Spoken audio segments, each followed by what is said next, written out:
Good morning, everyone. Welcome to today's regular council meeting for Tuesday, March the 12th, 2024. I'll call this meeting to order at 9:31, and we'll note that all members of council are in attendance.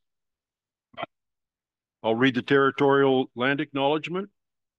We respectively acknowledge the township of Allum-Mccullomin is located on the Mississaugan-Anishinaabeg territory and is the traditional territory of the Mississaugan-Anishinaabeg. The township of Allum-Mccullomin respectively acknowledges that the Mississaugan Nation are the collective stewards and caretakers of these lands and waters in perpetuity, and that they continue to maintain this responsibility to ensure their health and integrity for generations to come.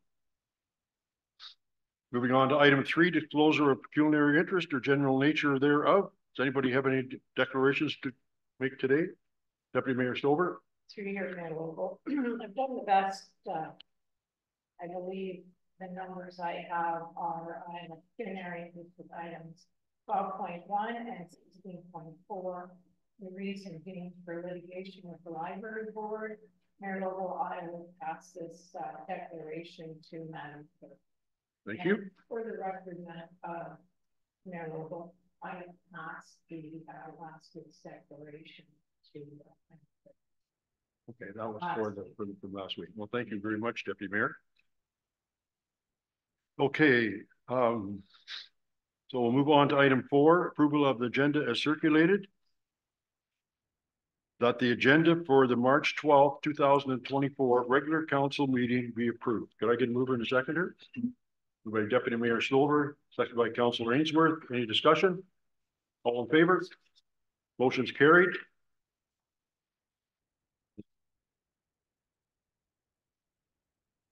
Where's that?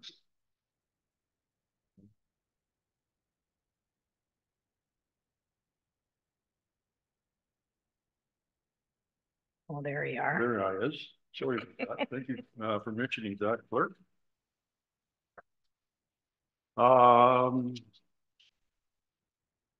Next, we have approval of the minutes, and these minutes are from the meeting of September 19th, 2023. And the motion is that the minutes for the September 19th, 2023 council meeting be adopted. Can I get a mover and a seconder? Moved by Councillor O'Neill, seconded by Councillor Ainsworth. Does anybody have any discussion? Yes, go ahead, Mary Catherine. In the announcement section, it refers to a craft open house in my section, but it was a program open house. So that was what programs were being offered at all the facilities. I'm not sure if the reference to the United Church, and I wonder if that might have been one of the other councillors who said that. And I'm going to speak up for Greg here and just add that Shout Sisters was a library fundraiser. Okay. Any other, go ahead, Deputy Mayor.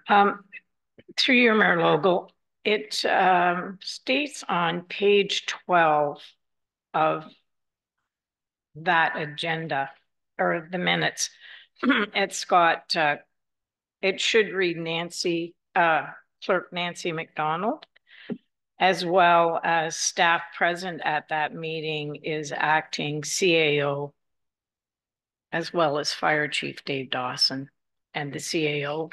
Acting CAO part was missed on that. Thank you. Any other further comments? All in favor? Motion's carried. Is there any business arising from those minutes? Mayor Catherine? I actually have 3 things, Mayor Local, and it's just to get an update on where we are on the guaranteed livable income, the sign bylaw, and the Rosemead revitalization. I don't know, can you answer this one? So we do have our acting CAO Fire Chief on the line, so I'll let him handle those questions to provide an update. You hear that, David?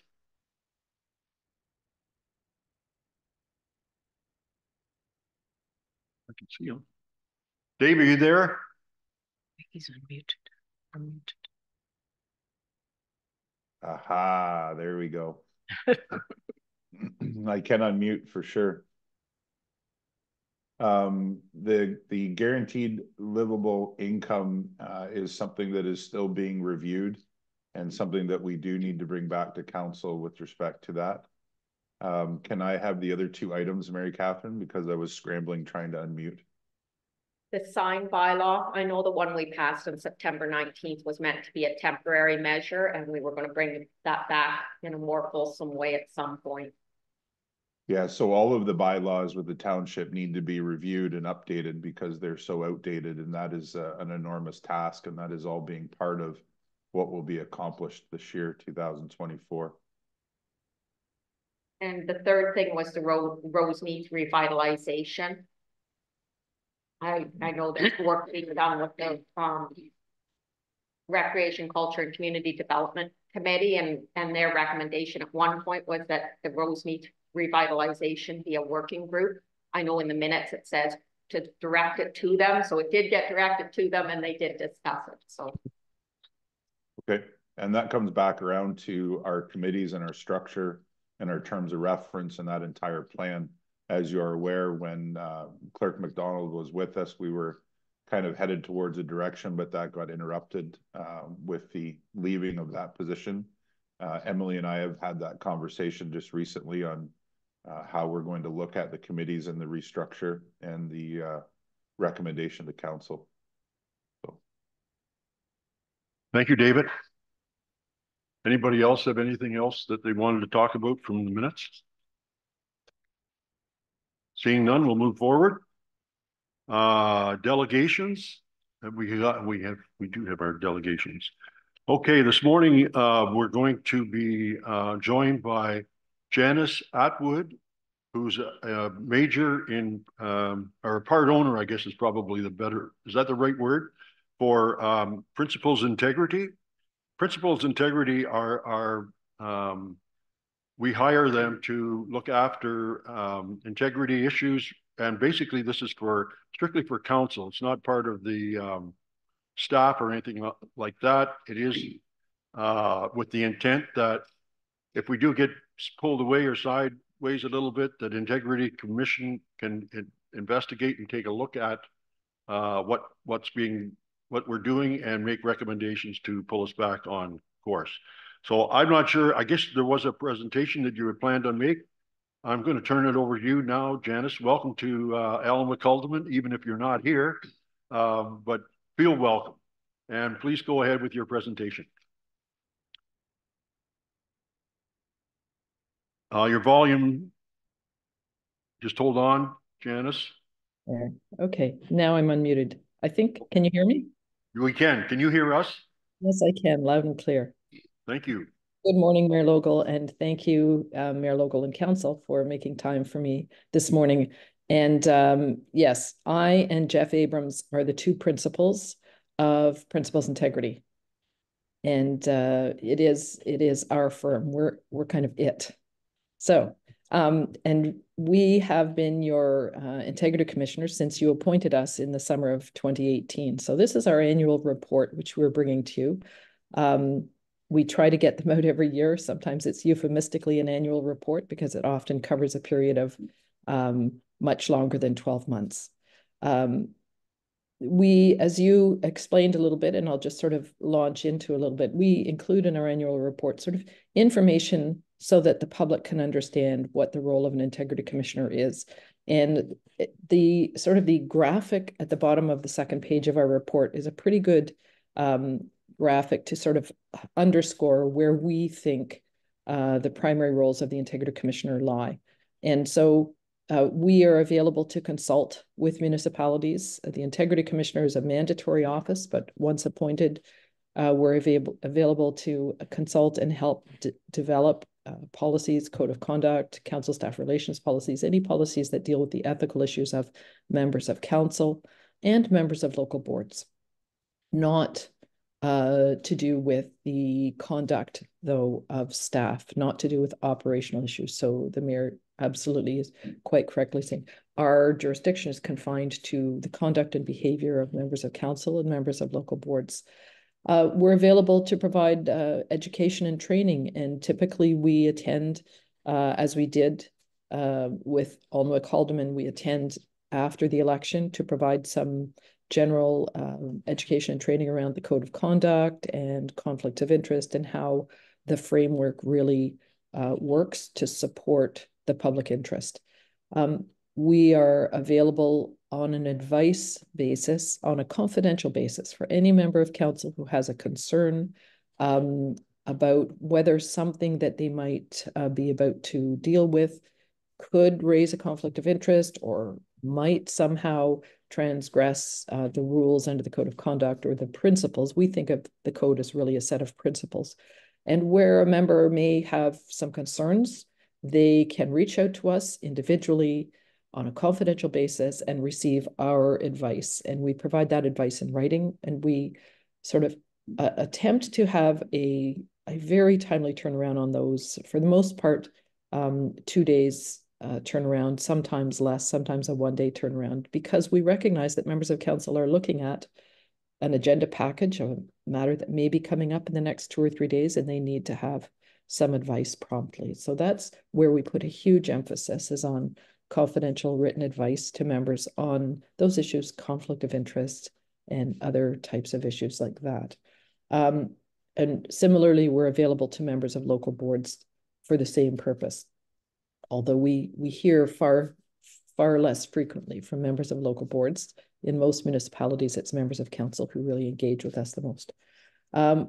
We are also available to investigate or review complaints, or as the Act calls them, inquiries. So what typically happens is a member of the public, or maybe another member of council, may have a question about the conduct of another member of council, and we can help to provide some advice on that. And if there is a matter that warrants investigation, we will then pursue an investigation.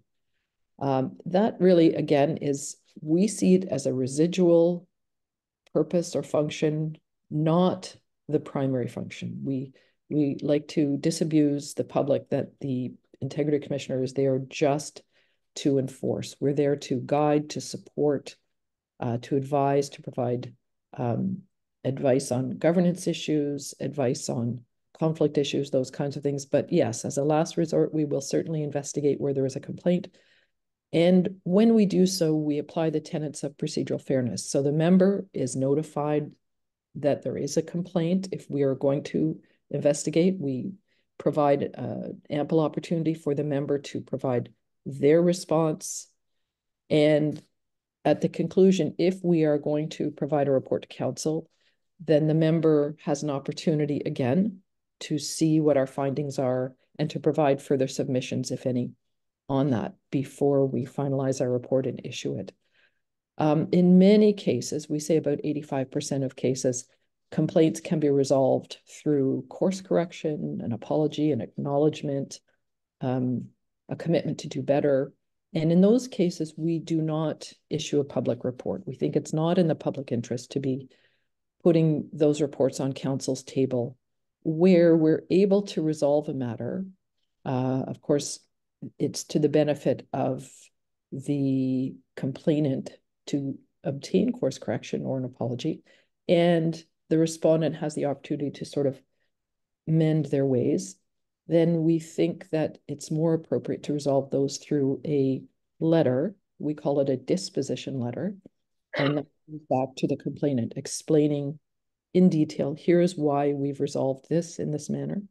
And a copy of that goes to the council member so that both of the parties involved understand how the matter has been resolved. And on those ones, we do not issue a public report. So I would add one further point before we talk about the statistics in Alderwick-Haldimand. We also serve as your closed meeting investigator. So under the Municipal Act, you can appoint your own closed meeting investigator, and you have appointed us to that role as well. That, I would say, we see far less activity on closed meetings than we did, let's say, a decade ago when those powers were relatively new. So what happens, I think, is there's people become more comfortable with understanding how the rules work, and there's far less need for investigations in that regard. So in the report to you, we sort of lump our functions or our activity for you into three categories. And the first is policy, development, and education. And in that regard, we attended to provide training to post-election. Actually, I attended. Sometimes Jeff attends and sometimes I attend because that's a very busy time right after the election. And that was in December of 2022. And in terms of advice requests, we, as I said, those are advice given is always confidential to the member.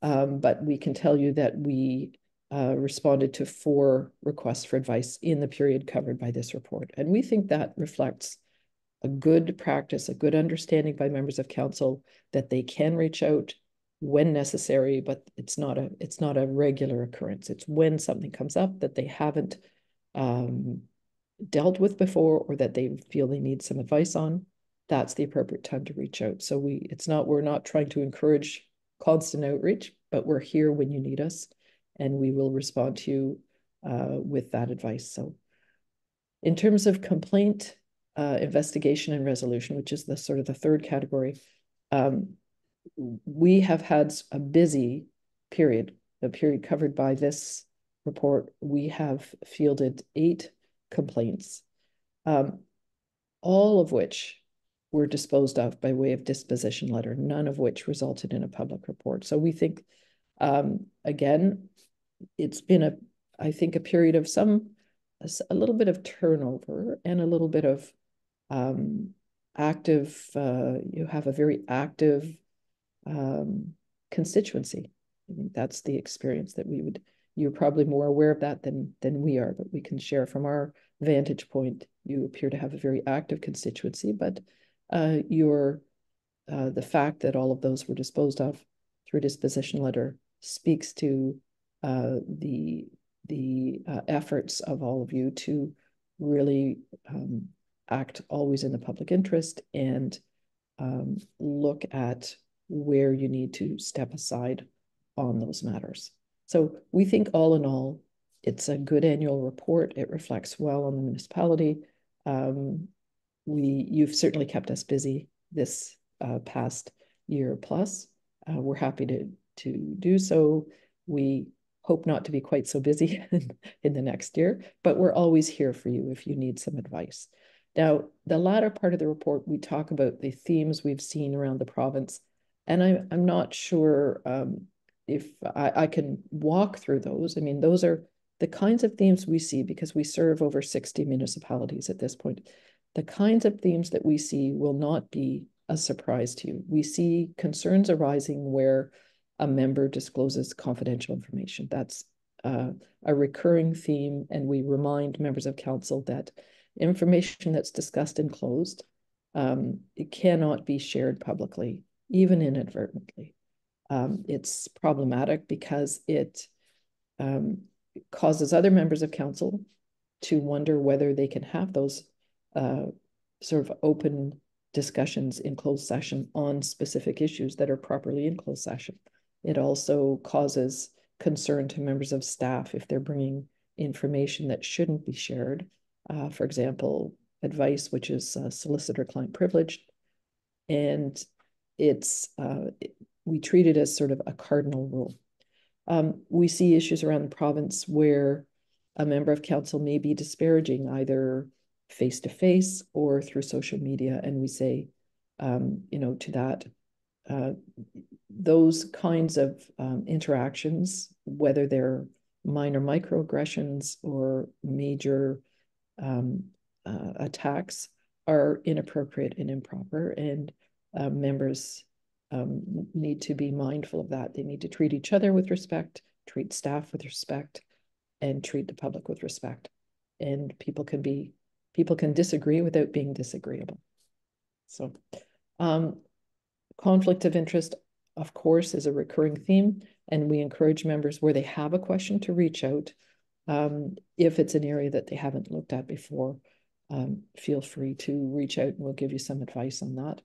And the advice that we give you is binding on us. We won't change our mind. We're not able to change our mind, provided you give us the facts and we give you the advice and you abide by that advice, you are effectively bulletproofed from any complaints.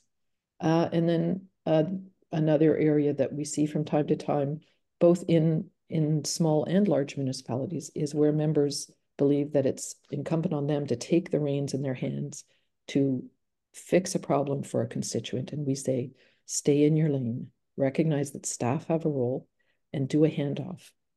And so that is sometimes a hard thing for certain councillors to do, but we encourage you to recognize your role is to set policy and staff's role is to implement that policy. I'm not sure if there's anything else I really wanted to say this morning to you. I'm happy to answer any questions you may have. It's a pleasure to see you, and I'm available for questions. Thank you, Janice. Thank you for your PowerPoint presentation and going through the details on it. Does a member of council have a question? Go ahead, Deputy Mayor. Through you, Mayor Logal, to Janice. Thank you for this explanation and your presentation. I certainly appreciate it. I just had one question. It had to do with the report covering the period of May 1st, 2022 to January 31st, 2024. I guess, would that take into account the changing of the councils, the election, and maybe the fact that I'll just leave it at that. That's a good question through the mayor. Yes, that covers the period, sort of the run up to the election and the turnover at the election time. So yes, it does sort of straddle those periods. And really it's just the timing of it is just when we managed to put the report together for you. But yes, it happens to cover 2 terms of council in a sense. Good point. Okay, thanks so much. Janice, I have a couple of questions or comments. First of all, I'm happy to hear that members of council, when they think they need advice, they're willing to contact you and get that advice. On the third point, complaint investigation and resolution, to be perfect, and it kind of what you're saying is, I was surprised to see that was eight occurrences. And I know it's confidential and you promote confidentiality, but you know, as a mayor and as members of council, I think we should be driving to reduce that, to be perfectly honest with you, but we can't do anything about it unless we know. So I don't know how we can, have you got any suggestions? So I would say 2 things. It's not that we're not driving towards, we're obligated to maintain confidentiality. It's a statutory obligation. It's right in the Municipal Act. So that is sort of a statutory obligation, anything that we touch in terms of complaints. But the other part of that, Mayor Logal, and it's a good question. I think if we saw a trend in a certain area, what we would be recommending is some additional training in that area. I think the component that is out of council's control is where active individuals in a community may reach out to us from time to time with what they believe is a code of conduct breach or behavior that they think is inappropriate and unacceptable, etc., or an issue where they believe there may be a conflict of interest. And so in those cases where what you may be seeing, and I'm not speaking necessarily to any specific instances, but what you may be seeing is where we have been able to provide a very full explanation to a complainant so that they understand really how the rules work and how conflicts of interest, for example, are actually raised or not raised based on certain circumstances. So I'm not sure that if there were an issue that we saw as a trend, we would be recommending to you, hey, let's have some additional training around this issue. Thank you. Okay. Any members of council have further questions or comments? Oh, okay. Okay. Janice, thank you very much for your presentation. And I'm sure after this discussion, you'll let us know if we should be heading in some particular direction and we would appreciate that. Absolutely. Thanks again. Thank you, Mayor Logal. You have a good day. Thank you very much. Bye now. Thank you.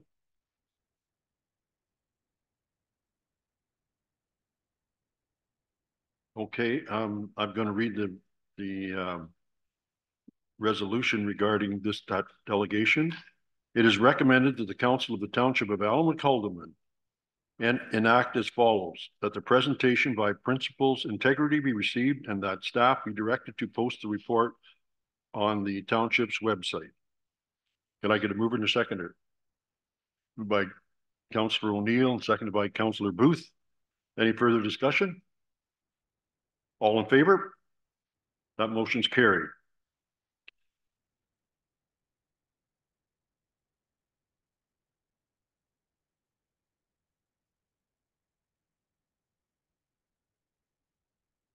Next, we're going to move on to item 9, which is the Building and Planning Department.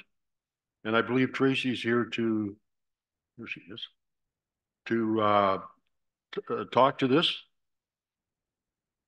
Tracy, please come forward. Thank you for joining us.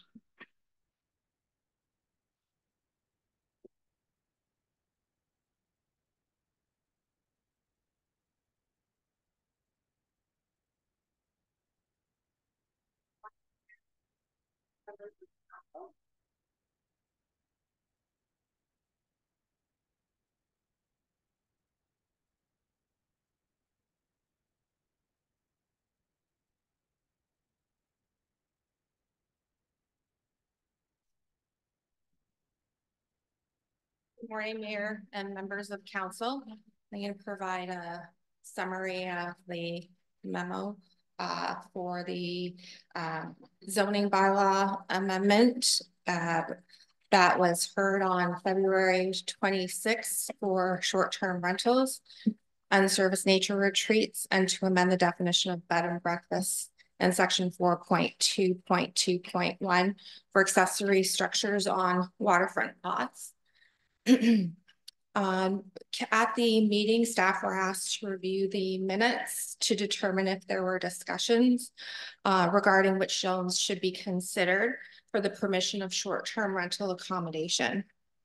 Staff have reviewed the formal minutes for a number of council meetings starting in October of 2021, and as well as the ad hoc committee member, or sorry, the ad hoc short-term rental ad hoc committee meeting minutes that met between March 1st of 2023 and April 19th of 2023. And looked at the minutes up until July of 2023. I didn't find any specific direction from council with the exception of the July 18th, 2023 meeting where council directed staff to meet with Deputy Mayor Stover and Councillor Mike Ainsworth to review the information regarding short-term rentals and to prepare a plan of action that aligns with the township's strategic plan. This meeting was held on October 10th of 2023.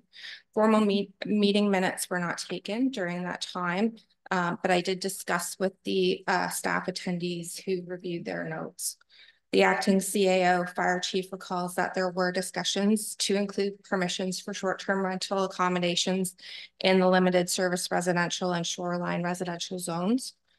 This is consistent with the strategic plan goal to promote economic development.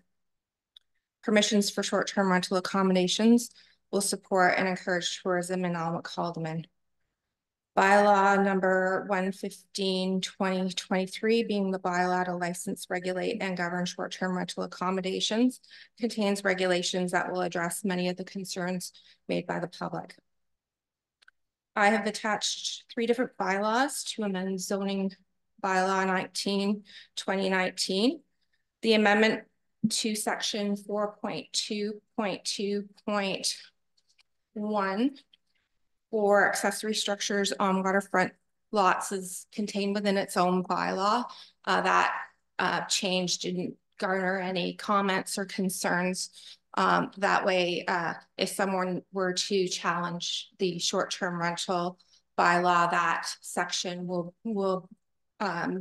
be unaffected. There are two options that are proposed for provisions related to short-term rental accommodations.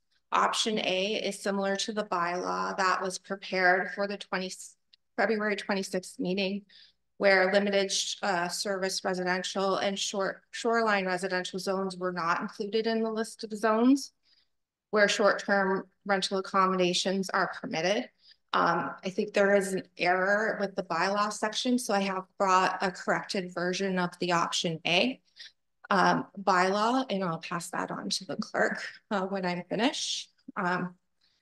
The option B includes the addition of the limited service residential and the shoreline residential zones where short-term rental accommodations are proposed to be permitted. And council will need to determine which bylaw they wish to approve regarding the short-term rental accommodations, option A or option B. Since the writing of the memo for the agenda, I have received additional submissions, and the Planning Act does require us to provide a summary so council can consider all of the submissions when making their decision. So I will read through the additional submissions that have come in since the February 26th meeting. Okay, the first submitter said that they have tried to understand what is to be achieved by the short-term rental accommodations and are still confused. The municipality has many tools available to it with respect to governance of uses of land, including zoning and licensing. Those are separate tools. If a use is lawful and a zoning bylaw is passed prohibiting it, then it may become a non-conforming use. Administrative licensing is a separate matter. Passing zoning bylaws to make an unlawful use lawful should not affect licensing. Licensing should apply to the same use throughout the township. There should be no exemptions from licensing for a prior use, which was possibly unlawful. I believe it is the intent of council to regulate STRAs as there was a need for regulation. To exempt people who necessitated the bylaw does not make sense and only serves to have a two-tier system in operation in the township and cause confusion for the resident and guests. The zoning bylaw amendment additionally complicates the issue. Furthermore, if I understand how these bylaws fit together and service nature retreats will not be licensed, they are to be permitted in agricultural and rural zones. I believe this is contrary to the official plan for agricultural zones. I did discuss the submission with the person who submitted it to understand their concerns and to clarify that even if a use is legal non-conforming, it does require licensing. I think they were concerned that perhaps they may be exempt from licensing, which is not the case. Their biggest concern was that they believe licensing should be applied to the unserviced nature retreats to address safety, particularly fire safety concerns. The second submitter, I believe, attended the public meeting. So a lot of these items may have already been heard. They are concerned with STRs on narrow, privately owned and maintained private roads like 6108 Curtis Point Road. The municipality does not maintain those private roads and they are not up to standard, and it avoids legal liability in this way. Licensing STRs on roads such as 6108 Curtis Point Road will open them up to possible legal actions in the event of road blockages due to emergency service and renter vehicles making passage impossible. 6108 Curtis Point is a privately owned road with no exit, and in order to pass, vehicles must pull to one side. There will be ever increasing traffic, the opportunity for legal ramifications by allowing STRs to continue to operate, and specifically to increase the number on private roads is a recipe for disaster. There are already 8 houses out of the 65 located on both sides of 6108 Curtis Point Road over a distance of about 1 kilometer. The density of the rentals on the private road is a safety hazard to people who make their homes here, as well as those who rent STRs through VBRO and Airbnb. Because the road is so narrow, homes are close together. They there will be ever increasing calls for bylaw enforcement. There are not just a handful of complaints on the private roadway. Illegally operating STRs have been the cause of complaints in the past few years, though many residents don't like to call in or even know how to send internet complaint forms to the municipal website. The third submitter did provide pictures, which I will pass around.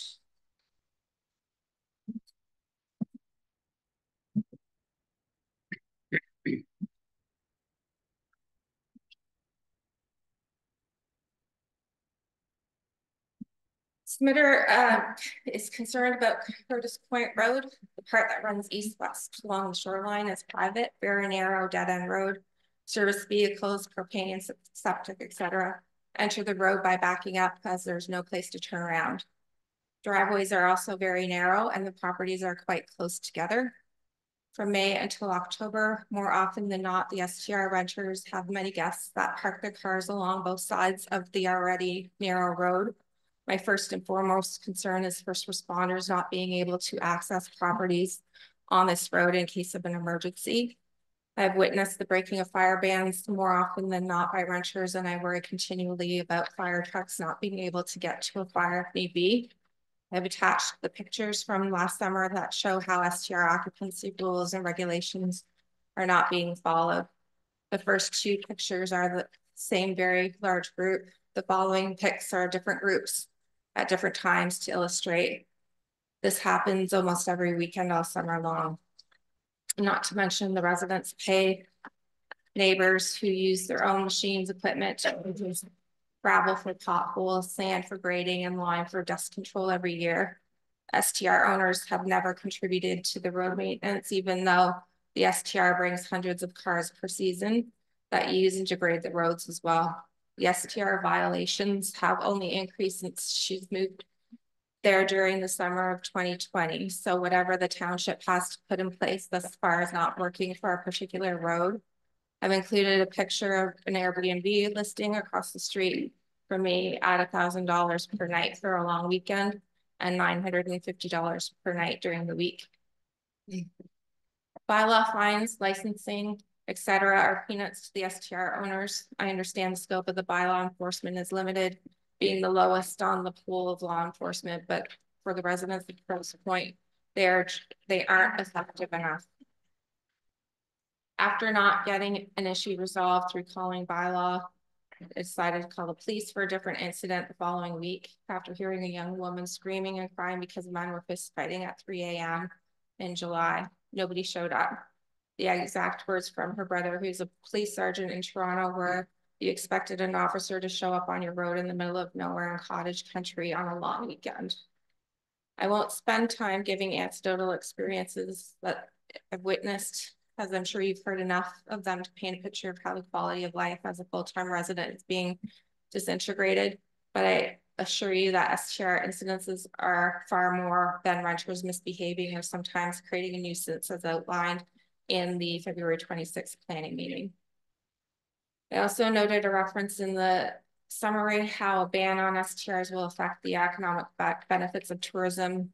Again, I assure you the STR renters that I have witnessed as they unload their coolers upon arrival filled with pre-made food from home are not leaving $1,000 per night rental. Exact words from a renter during the summer of 2023 to spend money anywhere in the area to boost the economy. I understand that this is a balancing act trying to come up with a solution to appease most, but the lower Curtis Point Road is not just a safe place for STRs to be operating, considering the party mentality of most of the renters, along with the landlords being completely absent from the area. I implore you to put a ban on the operation of STRs on private LSR roads to mitigate risk, if nothing else.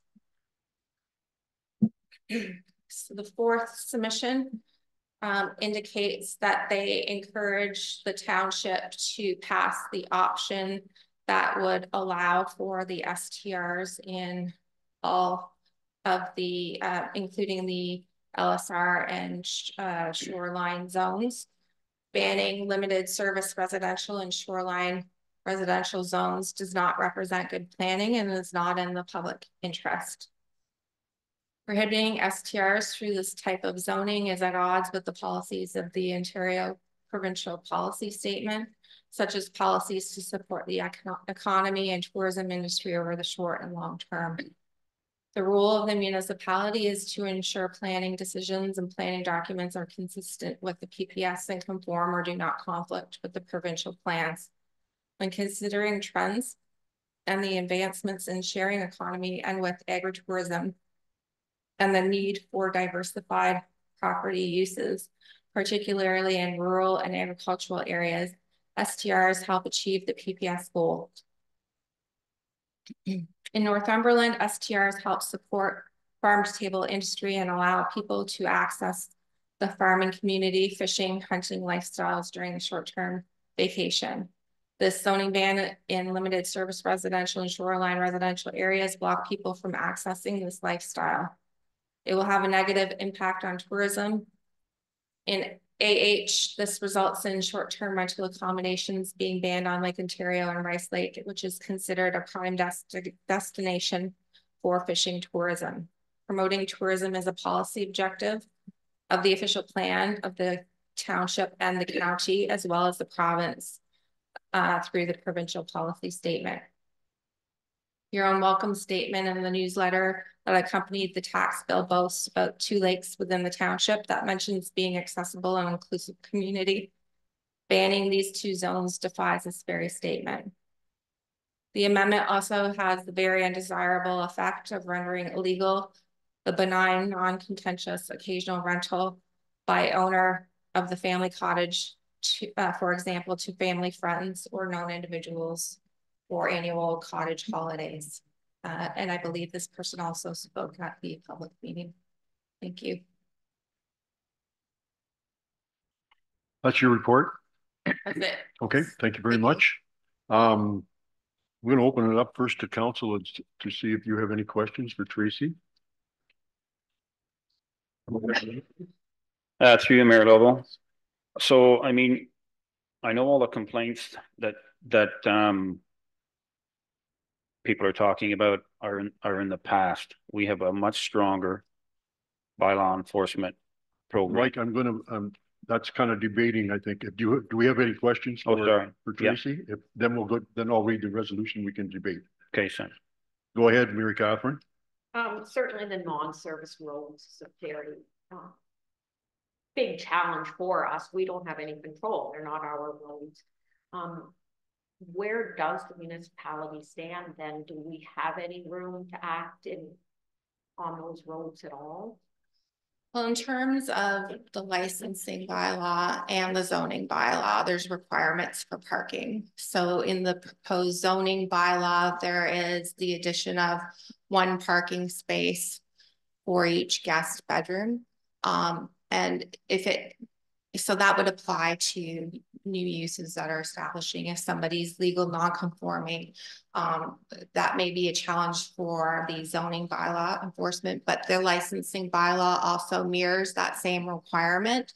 So if somebody has, you know, a small lot with a number of guest bedrooms, they're going to need to be able to find space on that lot to accommodate the required parking that isn't permitted. It's not allowed to spill over onto the land that is outside of their property boundaries. So I would expect that, and I'm not sure if Dave's on the line, that the bylaw enforcement officer should be able to enforce that provision in the licensing bylaw for all licensed STRs, and all licensed or all STR operators are required to get a license regardless of whether they are legal non-conforming or newly establishing.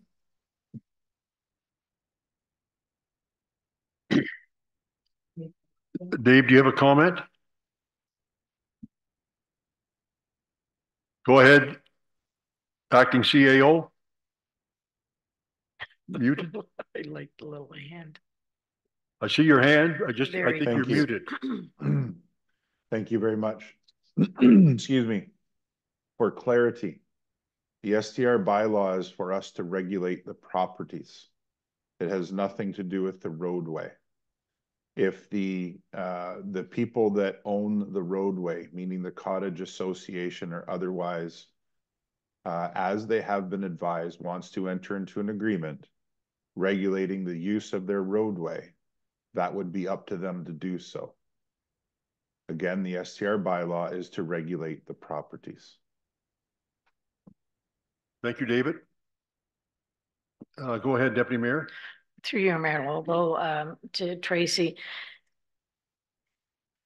I guess the sticking point is the limited service residential as opposed to shoreline, as opposed to township owned properties that way. And I know option A excludes both.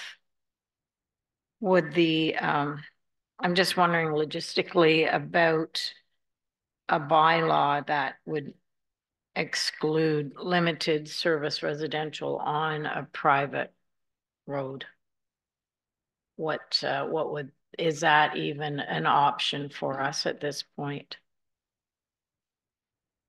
It's not drafted in the through the mayor. It's not drafted in the options proposed, but we could amend one of the options to clarify if you wish to permit them on limited service residential zones where they are located on a public and open road. Yes. That could be, we could revise the bylaw to do so. I think through the clerk, we have the ability to do that. Yes, we can make amendments to bylaws, providing they go through the proper channels and the proper process. Thank you. Any further questions for Tracy? Okay. And just so I fully understand, the first part of the this resolution was with mentions Z034 and pardon me, 2024 PED 37 be received for information. That's the 4241 that you referred to earlier. Which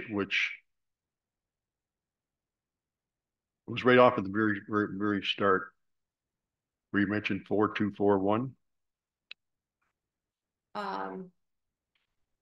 Are you referring to section 4.2.2.1? I'm sorry, yeah. Okay. Thank you. Alexa. Yeah, so that section is in its separate bylaw. Okay, so I should read them individually, should I not? This, it looks like it's kind of together. And I think that was just for information more than anything. Yes. Yes. So maybe in both. They should be in two different locations in this one. Yeah. I'm seeing that, but this one here, this portion here, it's just for information. So we see that for information and we make a decision or we involve it.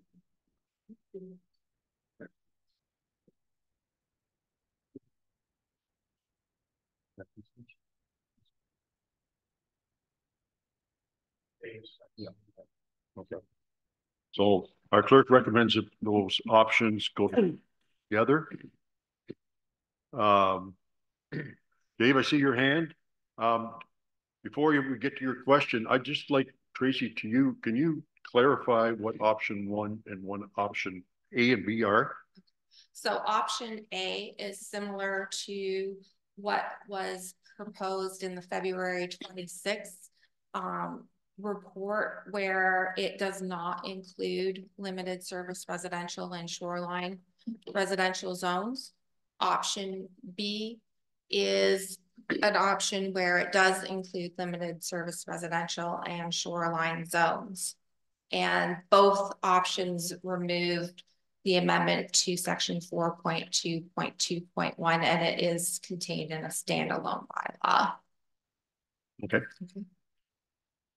Everybody clear on that? Dave, you have a further comment?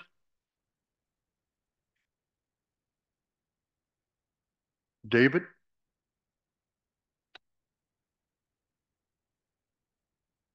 Is he okay to speak? There you go. Thank you. If I could ask that I remain unmuted, that would be appreciated. If there's any way. I wanted to remind council that the work of the committee, which was 2 council members and staff, rendered at a point where we wanted a bylaw so that the bylaw department could regulate the STRs. It was to not create different areas where they were allowed or not allowed. And I'd like to urge council that if you allow them in one area, how would you have a reasonable argument to disallow in another?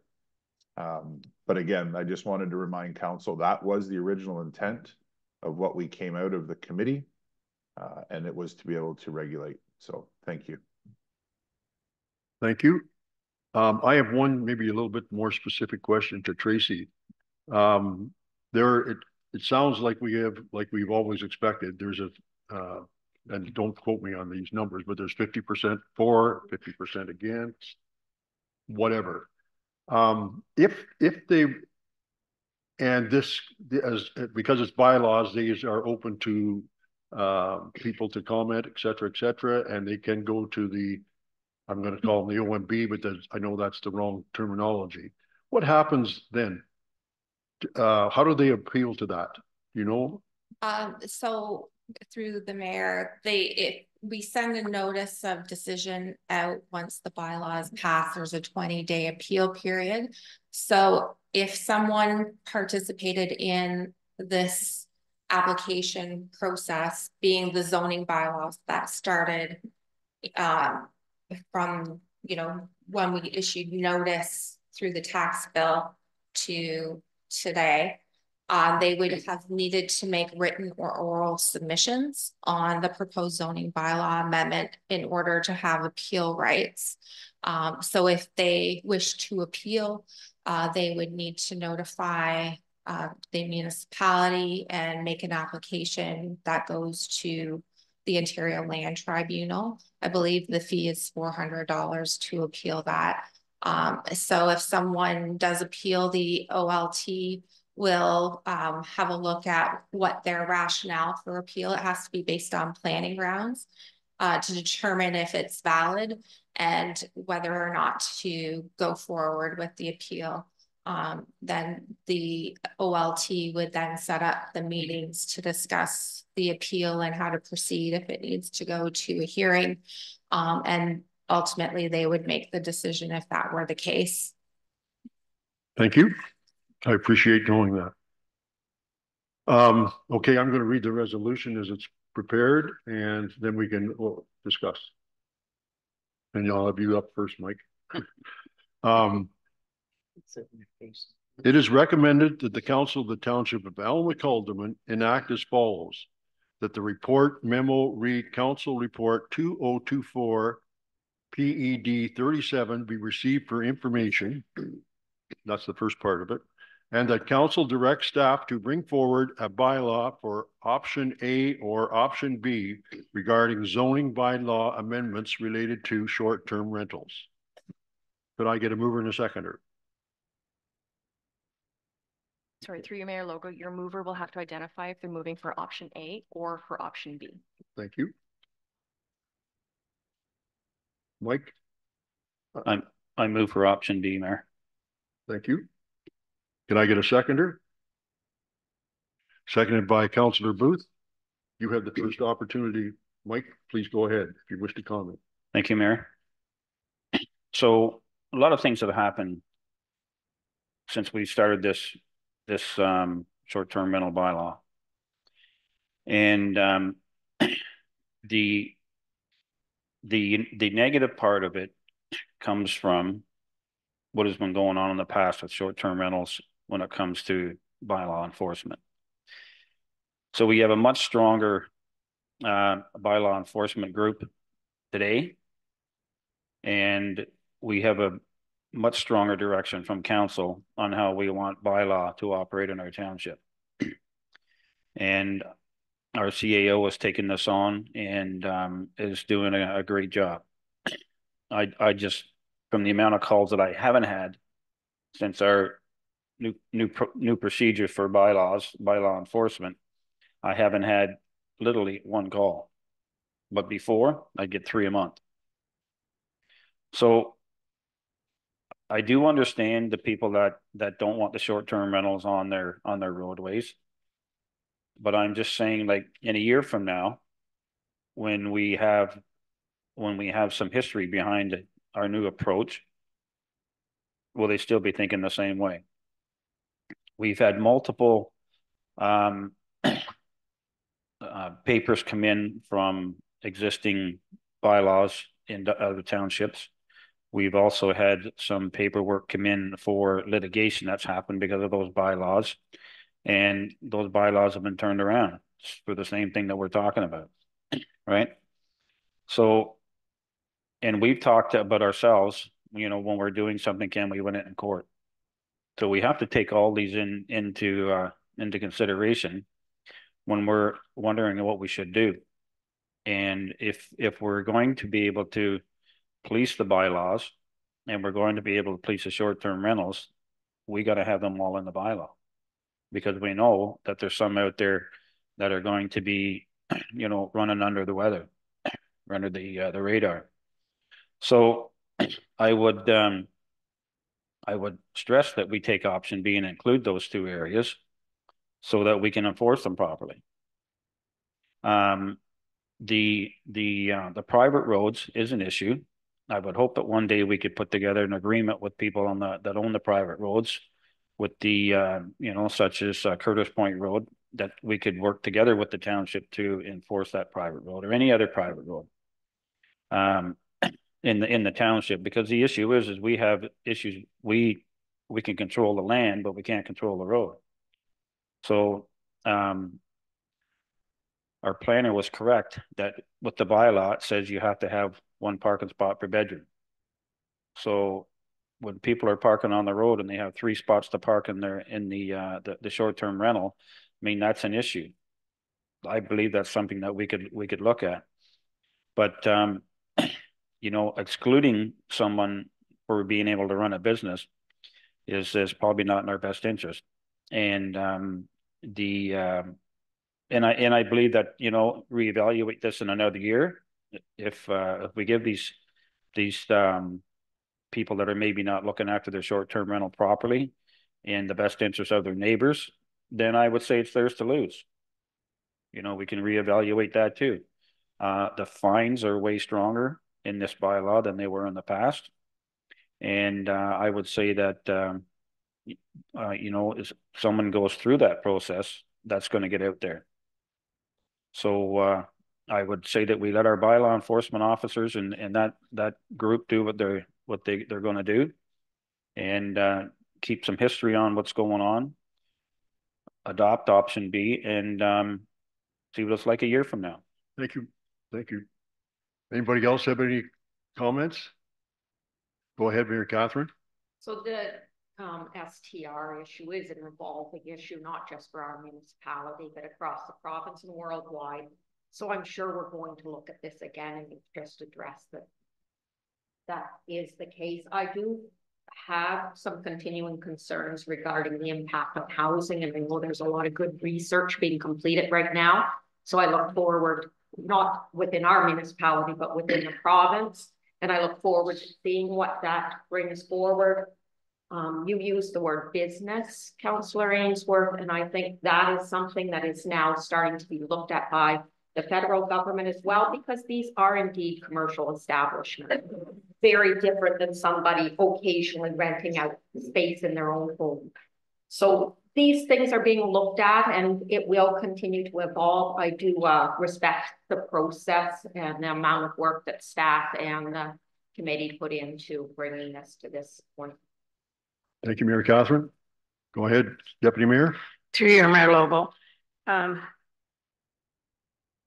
There is complications with supporting option A, which if it was to be private roads taken out of it, but I don't want to disallow shoreline residential in this. So but I do know that even from the start of January 1st, it continues to be an issue on that particular road that Councillor Ainsworth did mention. So kind of leaves me kind of scratching my head on which way to support this, because it has been still an issue and I've had numerous complaints about that area. So I'll just leave it like that for now. Thank you. Councillor Booth, you have a comment? Thank you. I guess the only one comment that I would like to make is, and if we are talking about limited service or private roads, if a person has that and they're using it for themselves and not renting it out, they can put as many cars on the road that they want, as seen in some of those pictures. Am I correct in that's what I'm thinking? I'm pretty sure that is right. I believe they were for rental nights. Yes. But they could have been private ones as well. They could have been 20 cars at a function by a private person. If, however, they were short-term rentals and they have to park on the road, or pardon me, on the private property, then you have less people sitting on that road, correct? Mm-hmm. That's my thought. Pardon me? Dave? Do you have a comment, Dave?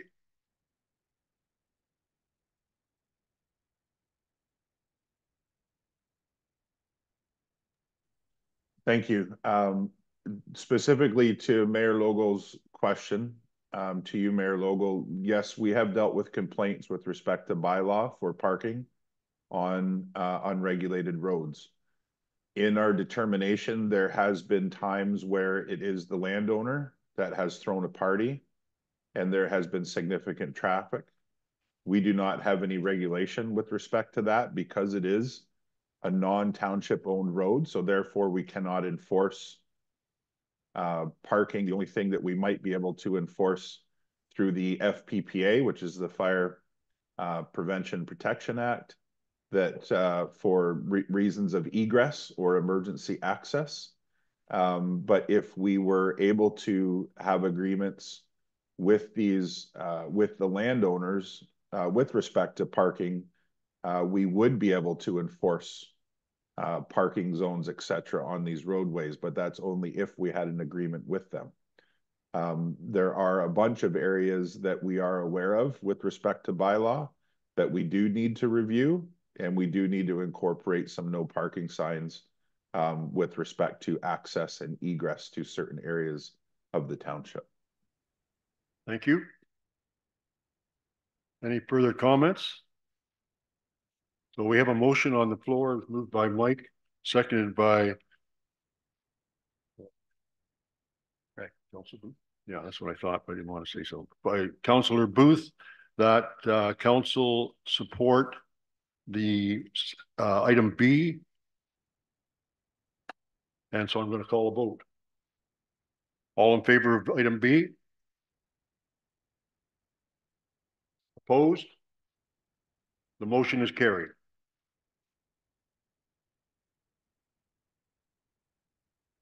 Thank you, everyone. Thank you, Tracy. Thank you. Thanks, Trace.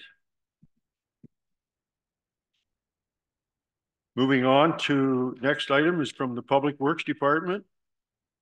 And it's a report from them regarding the equipment and winter operations.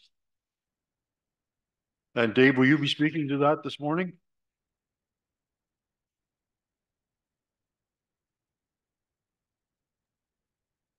This report was just filed with council for information. Okay. Yeah. Does anybody have any questions for Dave? Seeing none, I'm going to read the recommendation or the resolution that the council receive the roads department update for equipment and winter operations report for information. Can I get a mover and a seconder? Moved by Councillor Ainsworth, seconded by Deputy Mayor Stover. Any discussion? Yeah, go ahead, Greg. Through you, your worship, just for clarification, so in 2021, council approved the purchase of a tandem truck. And from what I'm seeing here, Dave, is that was ordered in 2022 and we're expecting it this year. And last year, council approved a purchase of a tandem truck. So has that one been ordered yet or no? What it's saying here is to start the procurement process now, we can secure a tandem plow truck now. But we were given that money already, were we not, last year? Can we not just go ahead with starting to order that one now so that by next year we can have 2 new ones? Through you, Mayor Logo, Councillor Booth, your information is correct. We should receive the new tandem truck this June. And then if we're able to put our name on another order immediately, we could see the delivery of a truck by next February. So that we would not have to wait the next 2 to 3 years. That was in working relationships with Travis, one of our lead hands with the Public Works, and in contact with the truck manufacturer. So we definitely could expedite that, and we definitely should. It would just need to be clear if the funds were already approved or if I need to work that out of the next budget. And I could sort that out with Nicole. Okay, thank you. Mayor Catherine? When we're looking at a purchase like this, what are the criteria used to decide between different plows? I know I'm getting sort of into that, but I know when we went to Good Roads, there was a lot of discussion about green options and smaller vehicles that have the same capacity. And so it's sort of what the process that leads to the decision. Dave, you have a comment? Through you, Mayor Logo. So that is something that definitely would be addressed with us hiring a new manager for Public Works, interim, I should comment, so that we can address these types of things. Definitely thinking outside the box and looking at different options is part of what we should be looking at. I do know with respect to the tandems in our area, we do need trucks of this size. As we are getting into smaller communities like newer developments that you're seeing, that's when you might see a smaller vehicle. But definitely lots of options to look at there. And just a quick comment, I know the county is, I know the town of Cobourg has smaller ones. And the county has triple axle ones. And my understanding, it all has to do with how far you have to haul the sand or their salt. And if you've got a long run, they prefer the triple instead of the tandems. Whereas, as I say, in Cobourg, there's little need to drive back and forth, isn't hurting them that much. So I think you're absolutely correct, Dave. There's all different types of stuff, and it's your team that should be putting that together. Okay. Mayor Logo, could I Yes. just ask one question? There's a mention of a snowplow truck that could be rented, and there's a cost here of $8,000 a month. What would the size of that plow truck be?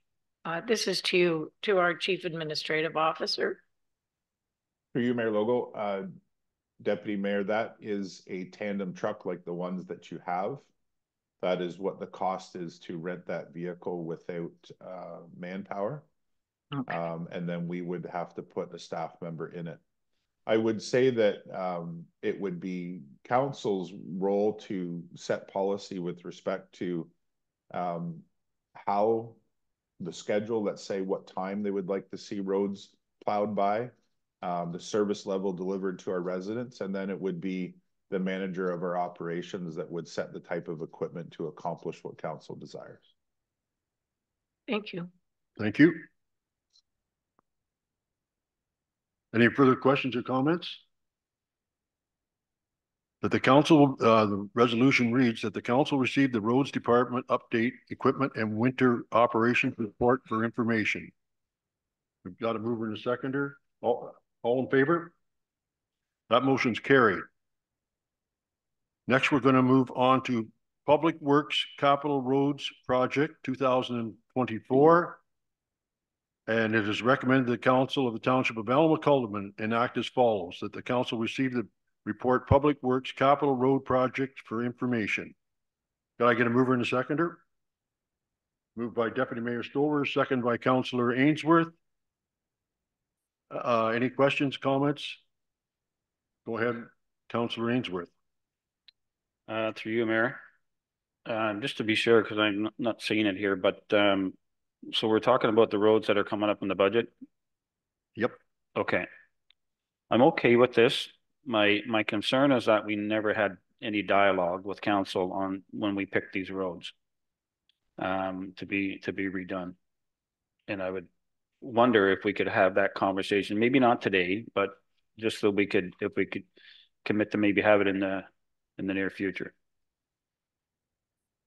Go ahead, Mary, Deputy Mayor. Thank you, Councillor or Deputy Mayor Lobo. Sorry. I think very good question, Councillor Ainsworth, and I'd like to give kudos to our new clerk, because I think questions like this will gravitate through those this program or this procedure and program that you're putting out. So I just wanted to put that forward. So I look forward to that, kind of an offshoot to that question. I think what you're referring to is the coordinators meeting. Yes, thank you. And I tend to agree with you. And I think Mike's basically saying the same thing. Before we commit to something, and they're actually not asking us to commit to anything.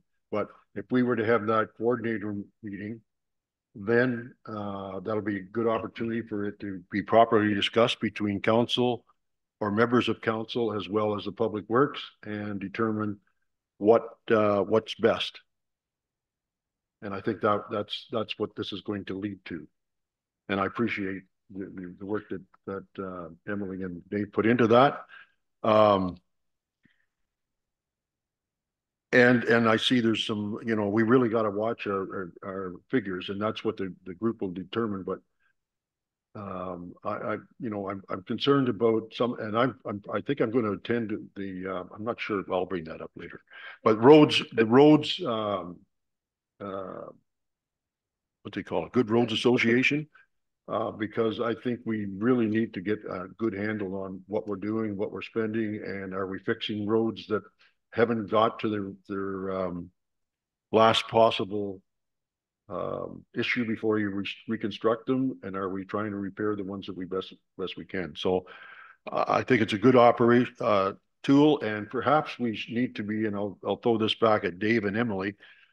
Historically, the Township Council has gone for a road tour after the roads have been decided, and we get a look at what they're planning on doing. And I think we should be probably considering that again for the spring again this year. Mary Catherine? This is just a question. I think a lot of our discussion would be premised on receiving our roads needs study. And I know that we had asked for that last year, and do we know now when that's going to come forward? You have a comment on that, Dave? I would just say through you, Mayor, that it is something that they're working on. A needs assessment is quite an overall large project. My understanding is it is not complete, but based on a list that our roads department's lead staff had, this is an example of some of the roads that will be worked on. The idea of bringing this report forward to council was to bring awareness to the cost associated to repairing the roads and certain ones. But definitely your point about going to the coordinator meetings is where we will be able to flush out the details. Yeah. And correct me if I'm wrong, CAO or acting CAO, that is a contract that was issued to an outside company, and they should be able to give us a pretty good idea when we're expecting that report, should they not? So I was, to you, Mayor, I was just advised by Susan in Public Works that we should have this report by May. By May, okay. Okay. Thank you. So it's been, anybody else have any further comments? Okay, I'll read the resolution that the council received the report Public Works Capital Roads Project 2024 for information. We've had a mover and a seconder. All in favor? Motion's carried. Next, we have Public Works Transportation Safety Issues in the Grafton School Zones. It is recommended the Council of the Township of Alma-Culloden enact as follows.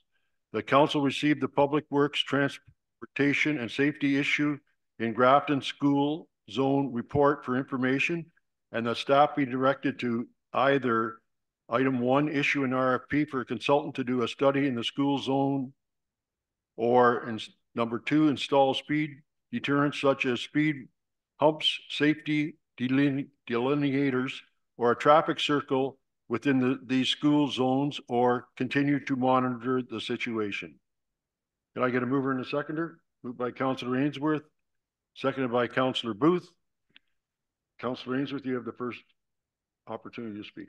Oh, sorry, through you, Mayor. If I could just get our mover to specify which of the 3 options that you're moving. Yes, through you, Mayor. I would go for the speed bumps. Okay. And then just to confirm with our seconder, if that was. Yep. Thank you.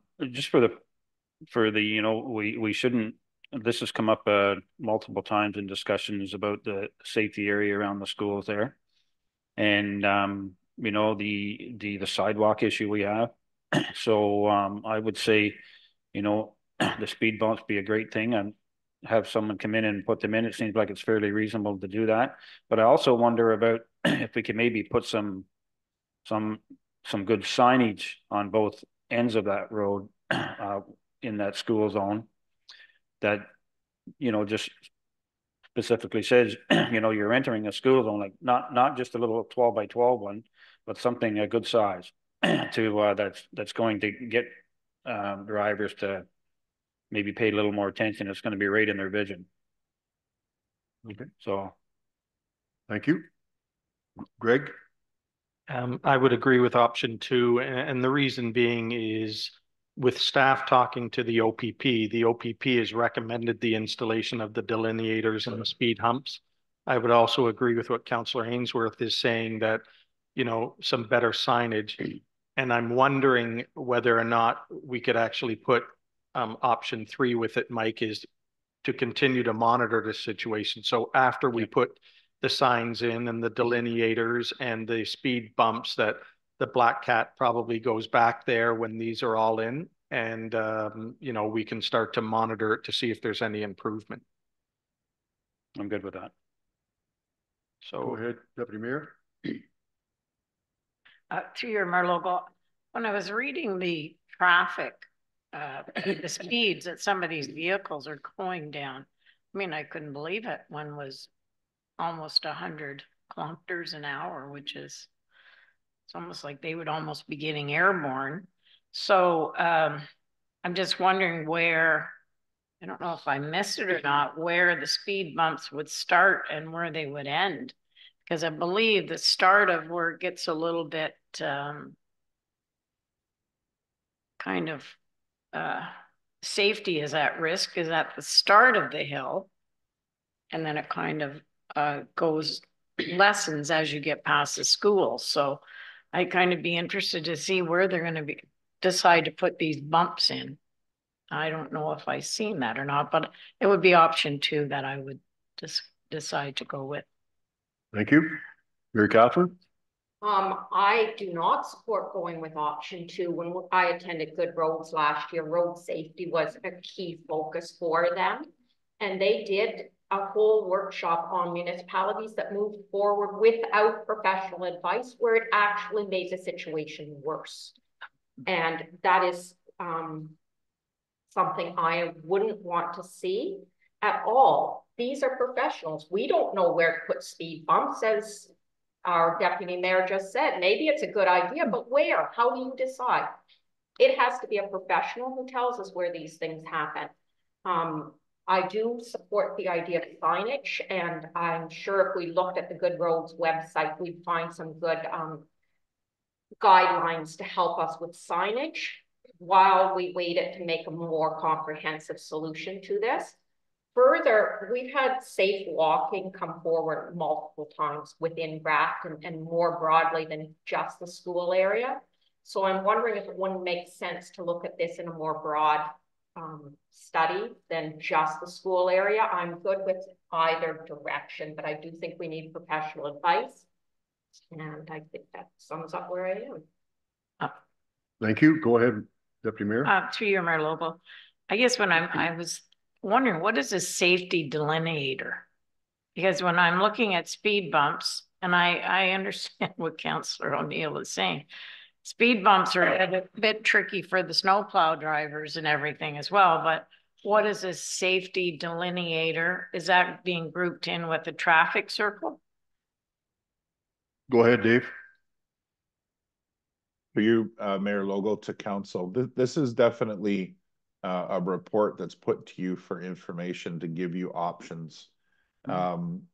We definitely need to do a study so that it would identify safe crosswalks for the schools. It would identify appropriate sidewalks. It would identify appropriate signage.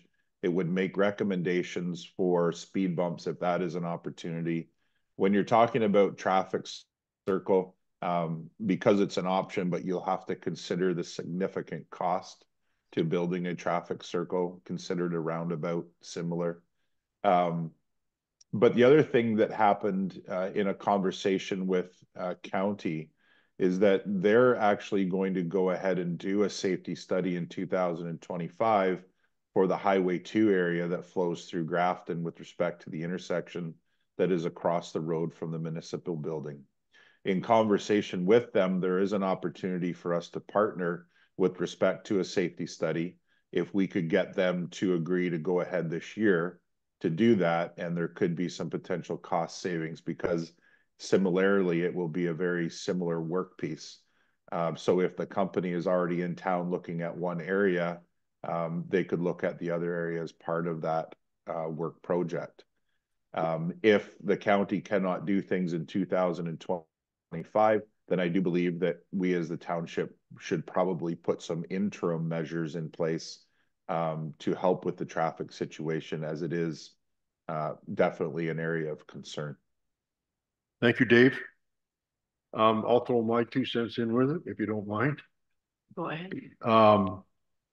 There's 2 issues, in my opinion. There's speeding, and there is safety and congestion of traffic, particularly in that area, particularly between 8:45 and 9:15 and 3:45 and 4:15.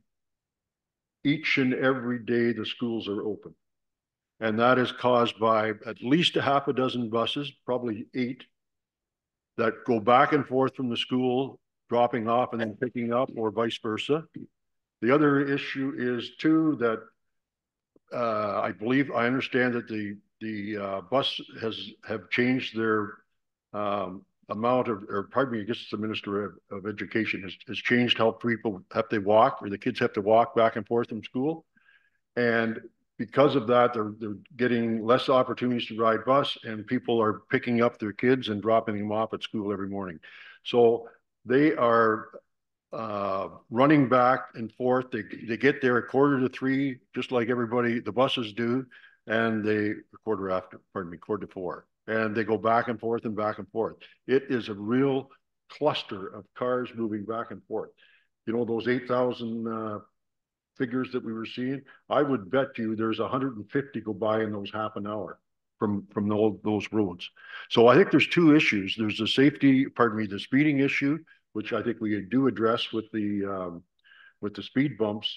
But I think there's still, and there's lots of kids, particularly the ones that are walking, that go across, and there is no way of crossing right now from from Station Road, where they're walking along the east side to in front of the community center, where there's nothing at all until you start down the hill.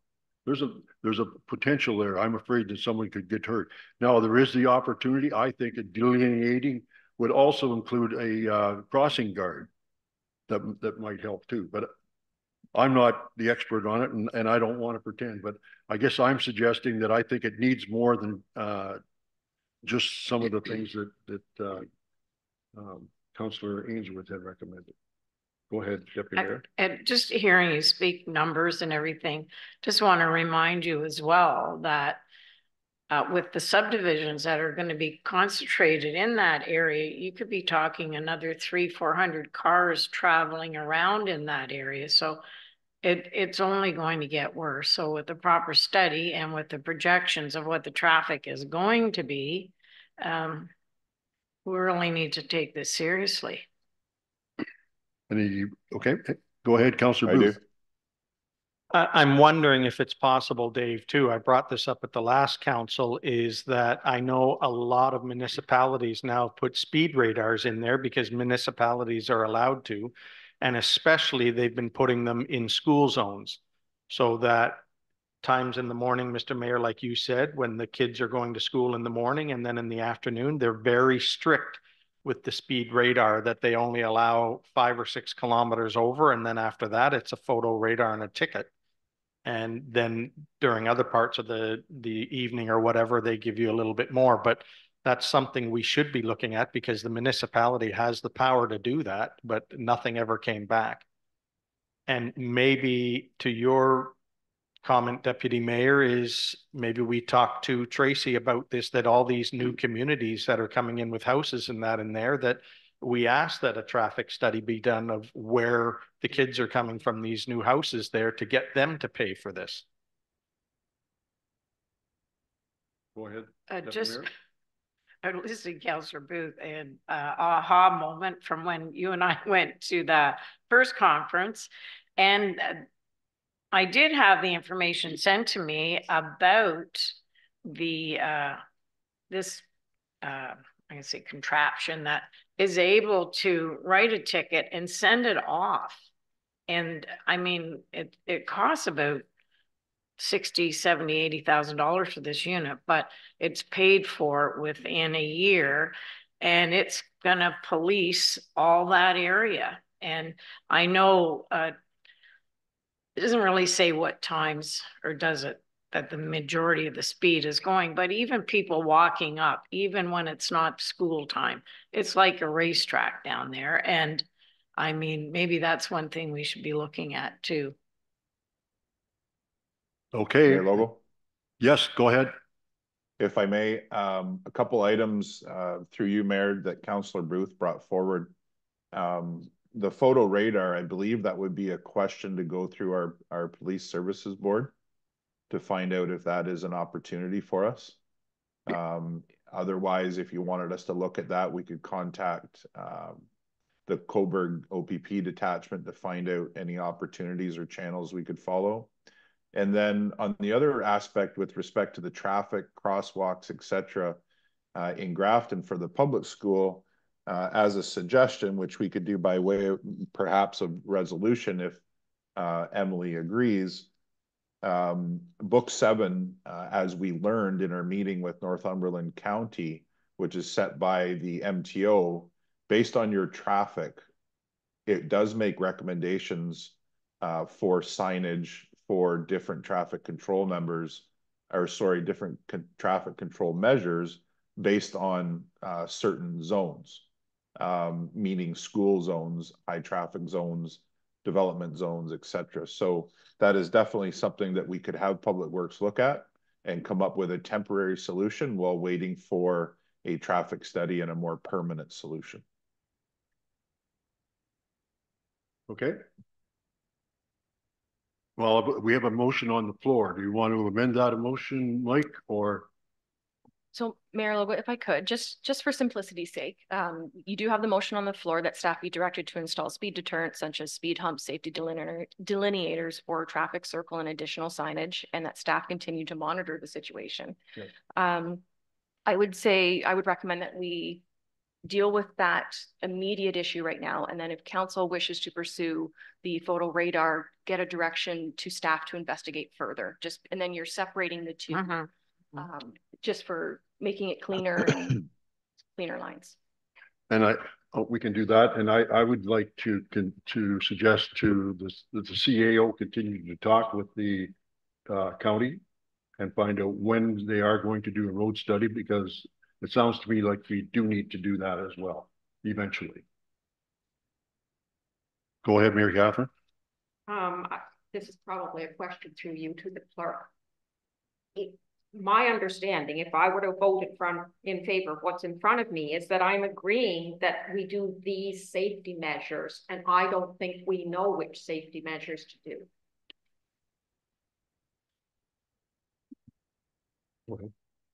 Through you, Mayor Logal, the matter would be referred to staff, who do have, as our CAO has mentioned, provincial guidelines as to where and how these items are handled and addressed and installed. So council, in their role as governance, would make the decision to, yes, we want to see we want to see these things installed. And at that point, you've given the direction to staff, who would then take that direction and, within their professional expertise and skills and experience, then go out and implement in accordance to provincial policies and any bylaws or regulations that we have in place. So that's, council doesn't need to get too far into the weeds in that part. That's where you trust your team and your professionals on staff.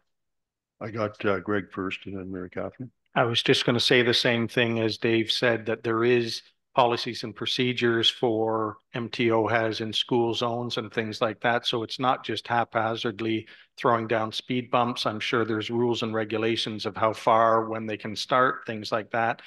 And certain speed bumps, I know in the last municipality I lived in the wintertime, they actually took them up because they do cause a problem, and the delineators in the wintertime, right? But I'm sure it'll all be done, and then we can still continue to monitor the situation. And then, depending on whether we can get some of these, some of this study paid by somebody else instead of the taxpayers, if we can add it to something else, I would be in favor of that later. But I think to start with this now wouldn't take that much for speed bumps, and that the cost is not all that bad, right? Mary Catherine? I'm wondering if the mover would be amenable to adding, and we will continue with study and monitoring the situation. Mm-hmm. Are you okay with that, Mike? Mm-hmm. You know what we're talking about, sir? I do. We're good. We're all on track. Okay. Yeah. Would you like me to read the motion again? Yes. Okay. As amended. Okay. So we have that council received the Public Works, Transportation and Safety Issues in Grafton School Zones report for information, and that staff be directed to install speed deterrents such as speed humps, safety delineators, or a traffic circle and additional signage within these school zones, and that staff continue to monitor the situation. Mayor Catherine? Is it beneficial for us to throw in and work with the county, or let that come back at another time? So through you, Mayor Logal, that would all be factored in based on the discussions and the current discussions that are currently happening with Northumberland County in regards to the upcoming traffic studies. So that would all be folded in within that, monitor the situation. Perfect. Okay. Monitor the situation. Good. That's a good way to look at it. Any other comments? Mike, you're okay with that? Yep. As amended? And Stephanie, by And well. Yes, and I just took those as friendly amendments when you were back and forth through discussions. And yes, number 3, which was continue to monitor the situation, was added. Okay. I think, go ahead, Mary Catherine. So when you read that aloud in number 2, you would have also said and signage when you read it aloud. So I'm just. making sure. Yes, and signage is, additional signage is included as well as per friendly amendments. And I guess I would like to see something that comes back from the county or from staff saying this is what how we proceed with the county, and we should probably expect that hopefully this summer. Is that reasonable? Dave, do you have a comment? No, I don't, Mayor Logo, but I would suggest that that is reasonable. We can definitely get that answer. Thank you. So you can add that, clerk, that we have a timeline when we hear back from the county, and council is advised by what progress you've made with staff. So Go ahead, Liz. for clarity, and I'll look to our acting CAO as well. The conversations with Northumberland County were in discussions with the 2025-2026 construction projects. So this is several years out still in terms of what the County Road 2 would look like. Okay, but I thought Dave said they were going to do that in 2024. So if I may, Mayor Logo, we need to do it in 2024. I agree. They are planning the future to do the same thing on Highway 2. And what we spoke about was the opportunity to collaborate together. So I would have to continue to investigate that. So to bring a report back to council and or to our coordinator meetings, I could report on the findings from an opportunity to move forward. We were told that if they needed to move it up beyond 2025, that it was not in their budget for 24, and that they would need to do so by way of special request. So it really all depends on, you know, the significance of the need and what we're able to do in the meantime.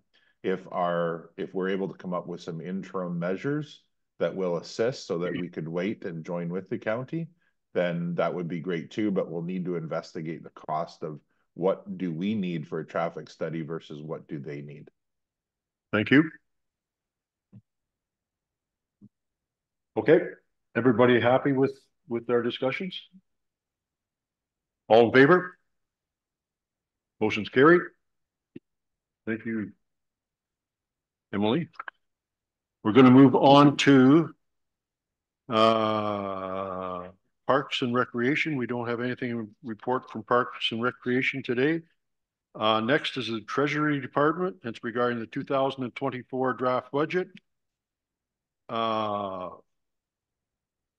And it's from the March 5th special council meeting. And Nicole has stepped into the chair, and Nicole, please lead us through the budget process. Thank you, Mayor, through you. I'm just going to highlight a few things that were in my report before I hand it back to you. One, since our last meeting on March the 5th, really we're bringing back the same levy. We just have separated it between the library board and all the other departments.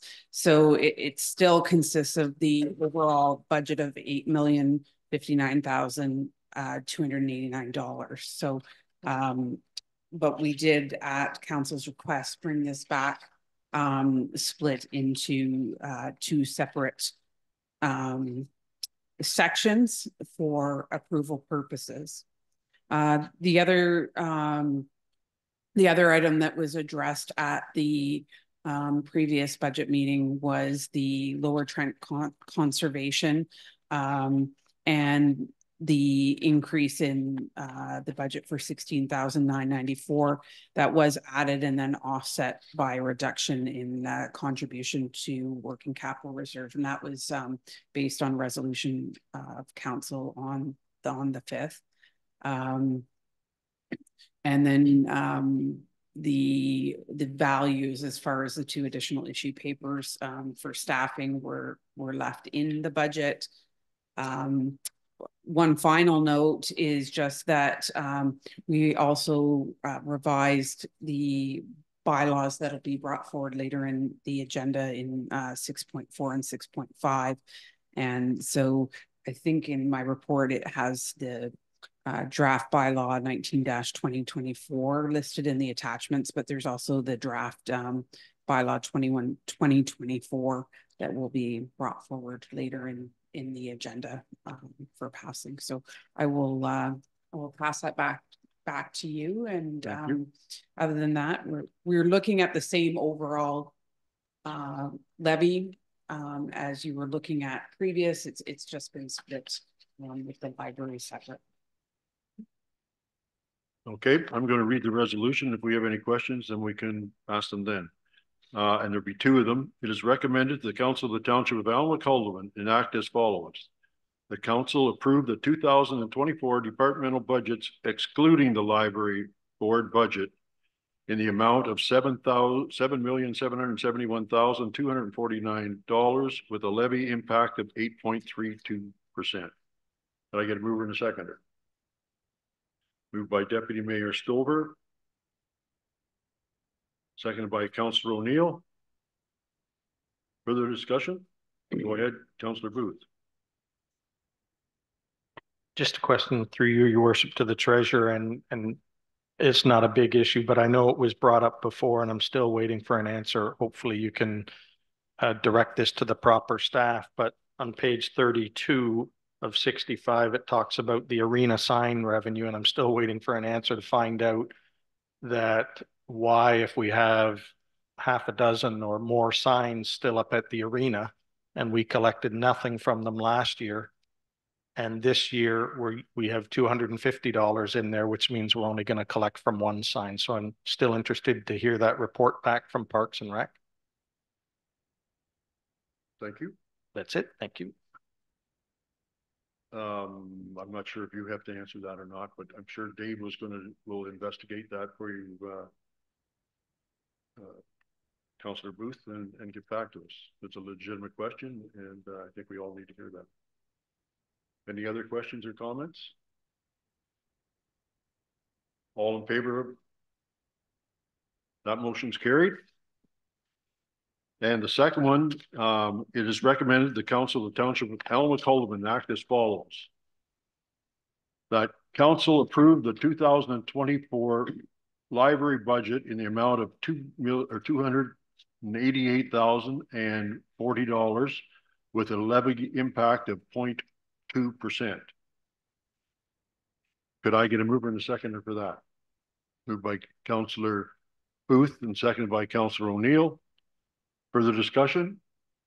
All in favor? Motion is carried. And there's a third one,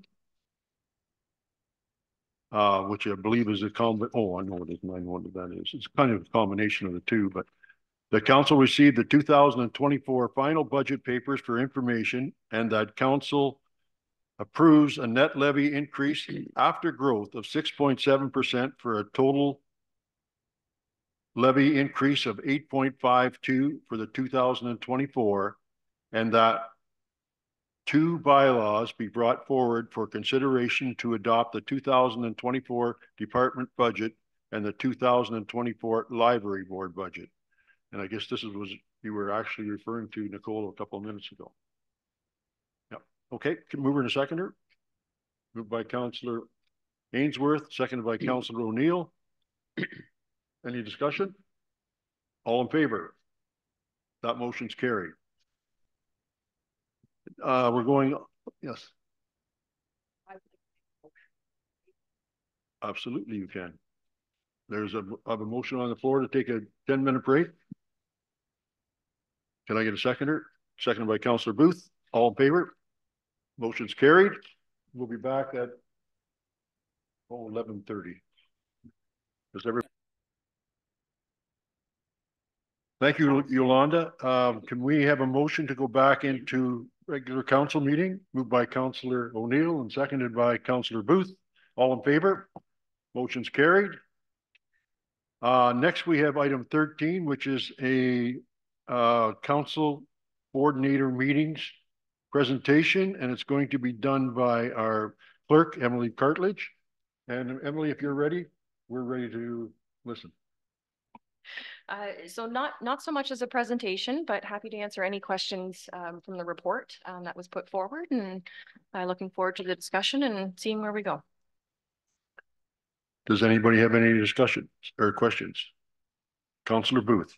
Just through you, your worship, to the clerk. So Emily, where would we be including the library discussions?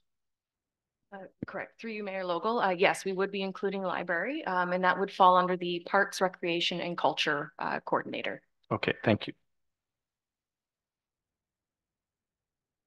Go ahead, Councillor. Yeah, through you, Mayor. So do we need like a term of reference for these, or is that something we're gonna do? So through you, Mayor Logal. So since they're just internal staff working meetings, they wouldn't require formal terms of reference like we have for our advisory committees, which operate under a whole different purview that are governed by the Municipal Act, municipal conflict of interest, and different avenues that way. So these are just simply having two council reps come in and become the champions of their respective portfolios, those departments that are identified under each of the coordinator meetings. It's just sort of bringing council into the fold of operations. So nothing formal other than what's outlined in the reports in terms of structure. And there are, go ahead, Mayor Catherine. Just wanted to say, I think this will definitely help with our council and staff advancing the business, and we can have sort of a dress rehearsal on some of these reports. So we work out the potential questions that councillors might have before it comes to the public meeting, and then we can move through more quickly. So I'm pleased with this. I guess my comment would be a couple of things. The meetings are led by the department head rather than a council member. Correct, Mayor Logal. They're staff-led meetings. Yeah. Okay. And really as much as anything, the council reps are there to give the staff feedback that they might expect from the general public. Is that basically correct? Yes, that's correct. So it's essentially getting that council input. Again, the political and the community side of things in relation to operational matters. So as I stressed in the report, it's not becoming council appointees would not be becoming directors of these departments. It's just, again, simply to bring you in to become the champions. So if any members of the public have any questions, they know they can go to Councillor A because Councillor A is in charge of sits with Public Works. So it helps sort of with that direction of the public as well, knowing who to maybe reach out and contact as a member of council who can then bring items forward in these coordinator meetings. Thank you. And is there a voting? Is there a majority leads the way, or go ahead. So again, through you, Mr. Mayor, no, there's no voting. It's not formal in the sense of a structured Robert's Rule of Orders type of meeting. It's just internal working, back and forth dialogue amongst the department heads and their council reps to just sort of bring you up to speed on operational matters. Any of the decisions that are being made at these meetings all fall within the scope of what staff are responsible for doing. So it's strictly operational. There's no governance decisions being made. Any types of reports that staff would bring that would have a governance implication, they would be flagged at these meetings just so the council champions, the council reps are aware. And again, there's formal agendas and formal minutes being taken with a little bit of context provided that get distributed to all of council. So you're all aware of what would be happening at these meetings and, you know, knowing at a high level what was discussed, the Coles Notes versions of what was discussed. But in terms of any of those decisions, circling back, any reports with a governance implication would then be flagged and then brought forward to a formal council meeting for council to discuss as a whole and make the decision to provide that direction to staff at that point. Anybody else have any questions or comments? Go ahead. To your Mayor Logal. Do I take it, Emily, you would be sitting in on these meetings? Yes, so myself and Yolanda would be providing the the clerking aspects of it. Direction. So the acting CAO would be at all of them. Okay, Yeah, there, that's yes, my acting answer. CAO would be Yeah. at all of them. And then we'll be providing the support as well from a clerk's perspective. Obviously, I'll be included at the corporate services one as a 100% guarantee, but but the other ones will handle from a minute and agenda standpoint will be handled by the clerk's department to provide that support. Go ahead. That leads me to maybe what would encompass the corporate services? So through you, Mayor Logo.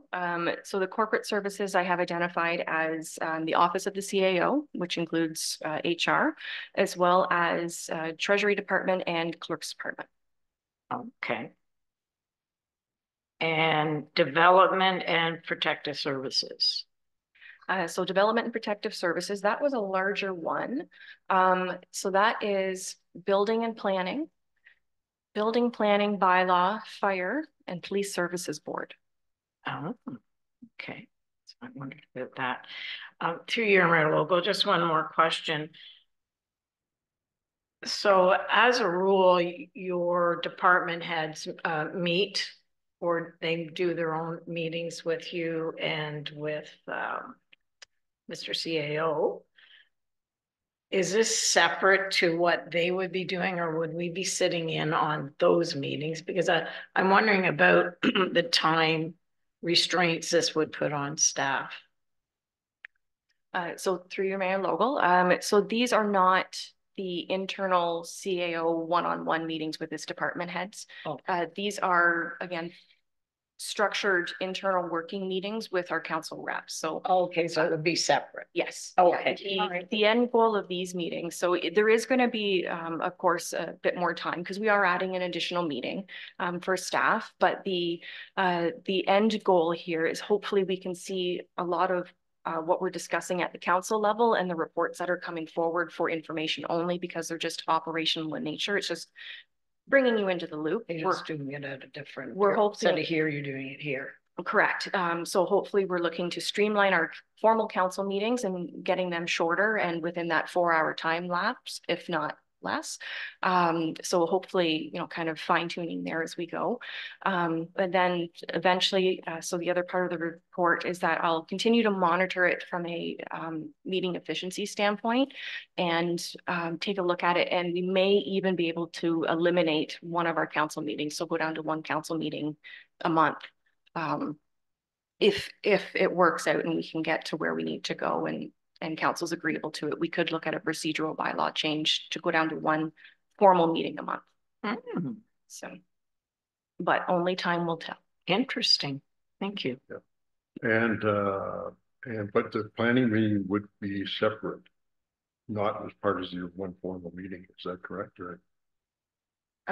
So through your Mayor Logo, that's one avenue that we could explore as well, is separating out the planning meeting. So we would have a separate committee of the whole meeting, which would be handled by our planning department, which would then free up some time for the clerk's department as well, by not having to attend a strictly planning committee of adjustment meeting. So all things to consider kind of as we move forward and we keep track of the meeting efficiencies that I'm hoping this will help bring forward. Dave, do you have a comment? Thank you.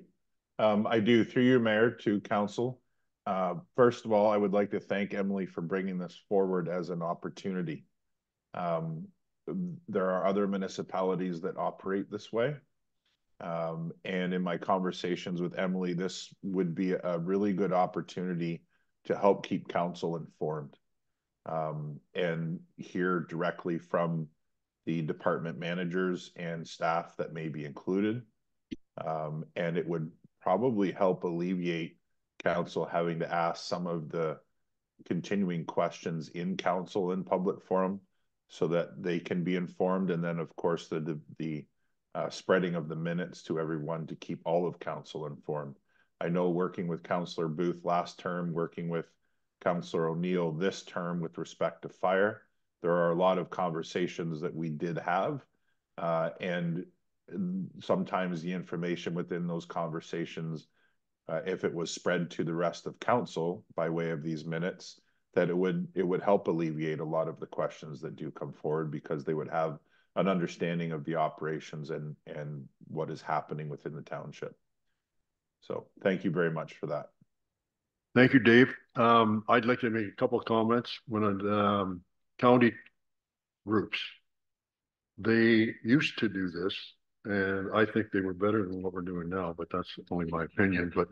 But basically, two council members went to the Public Works meeting as an example, and they got into after having, as Emily said, the department managers had their meeting, but then they come to this one and they already know that, for example, they want to do a bridge. They want to fix a bridge. This is the one they want to do. And you get the chance to say, well, why'd you pick that one? Da-da-da-da-da. And, you know, all of that information comes back to all of council in these reports. And it was a really good way to get a feel of what's really going on. That we, unfortunately, maybe don't have as much exposure to that even here. So, but there's a lot of trust that has to go on between council members, because you can't be going back and asking different specifics, et cetera, because then you're getting into the weeds. I mean, you can have that with your counselor, but not going back to staff, because then it can take up too much time. But I've seen it work, and I was quite pleased with how it is. Emily, there's you didn't suggest, and I don't know for sure, but how are you suggesting that? Because I think people want to sit on councils or on these boards, et cetera, coordinator meetings. And the other thing, I have two questions, and I'll mention that this one first when I think of it. How confidential is the information coming out of them? First of all, and then how are councillors prepared to decide which ones they would like the opportunity to sit on? Okay, so through you, Mr. Mayor, I'll address the confidentiality piece of it first. So again, we would be bound by the confidentiality and code of conduct that we do have in place, the policy, sorry. So they do fall in underneath that category. So there are items that will be discussed of a confidential nature, in which, so confidentiality would be key and of the utmost importance during these meetings. So they are internal operations, keeping in mind that we do operate under an accountability and transparency framework, and that we staff make every effort that we can to make sure that we are operating in a accountable and transparent nature. So anything that would require that decision-making authority of council would be coming forward from these coordinator meetings, if that's what we were discussing and decided that it you know what, we need to elevate it, it has to come forward. So again, just, you know, resting assured that these are, again, they are confidential meetings in terms of what was discussed from an internal corporate working system, but knowing that any of those formal decisions would come forward, so that we are being that transparent.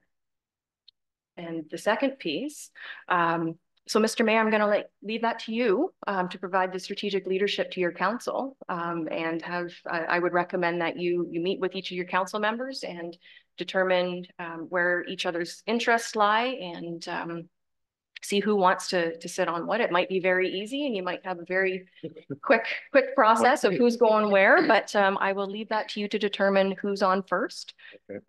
And where they go, but certainly through conversations with your members of council to at least see where their interests lie and go from there.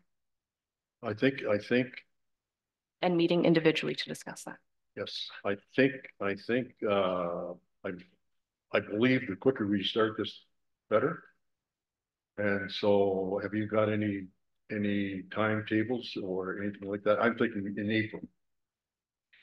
So through you, Mr. Mayor, I did have the in the recommendation that we would bring an appointment bylaw forward at March 26th, with the hopes of perhaps starting the first week of April.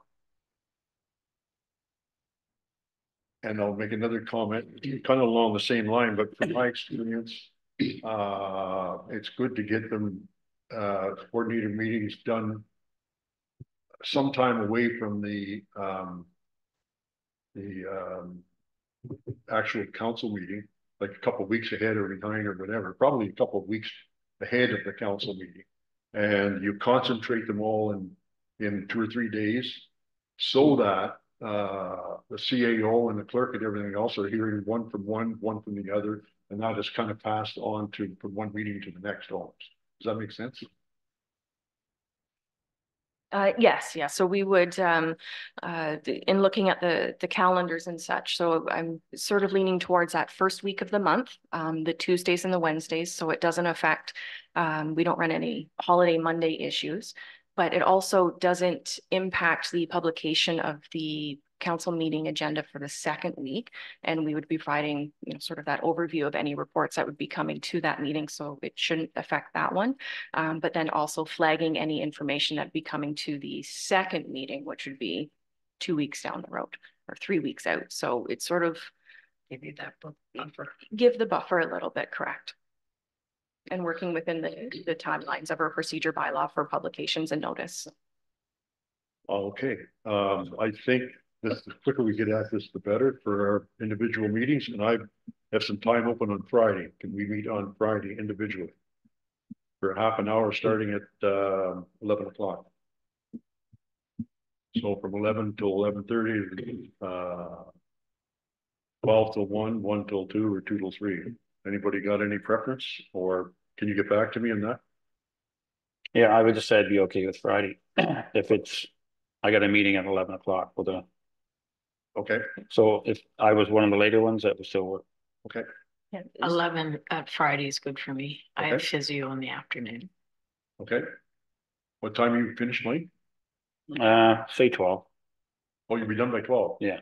Oh, okay. Well, that should work. You want to come in, well, when do you guys want to?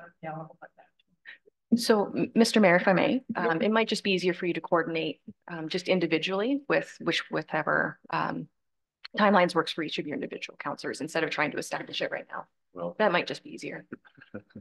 I'm pretty busy. I can do that though.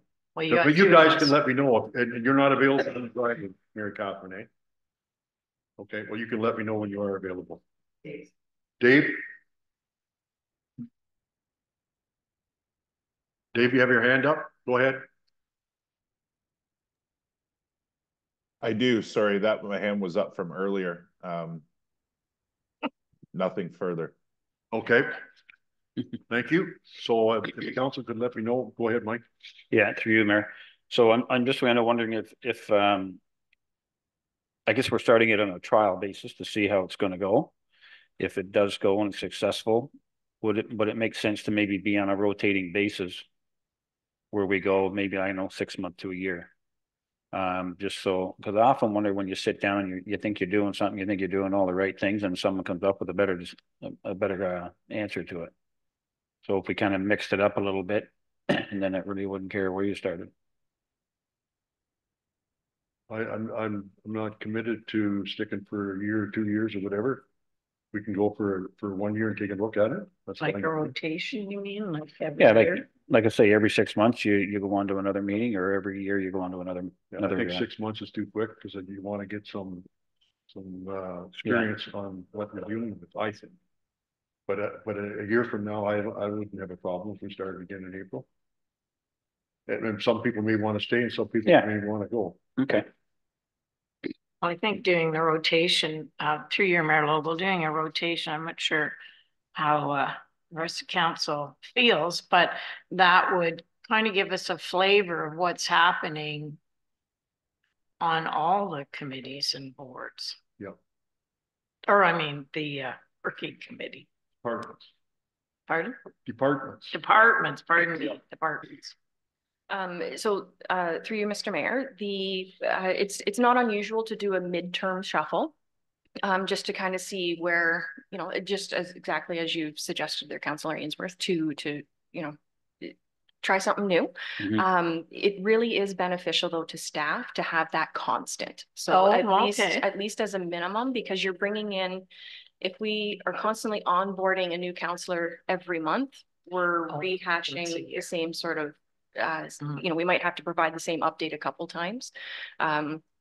So and keeping in mind as well that you will have formal minutes from these circulated to all of members of council. So just because you're not on Public Works, you're still going to get the Coles Notes versions of what was discussed. So you'll have that high level working knowledge.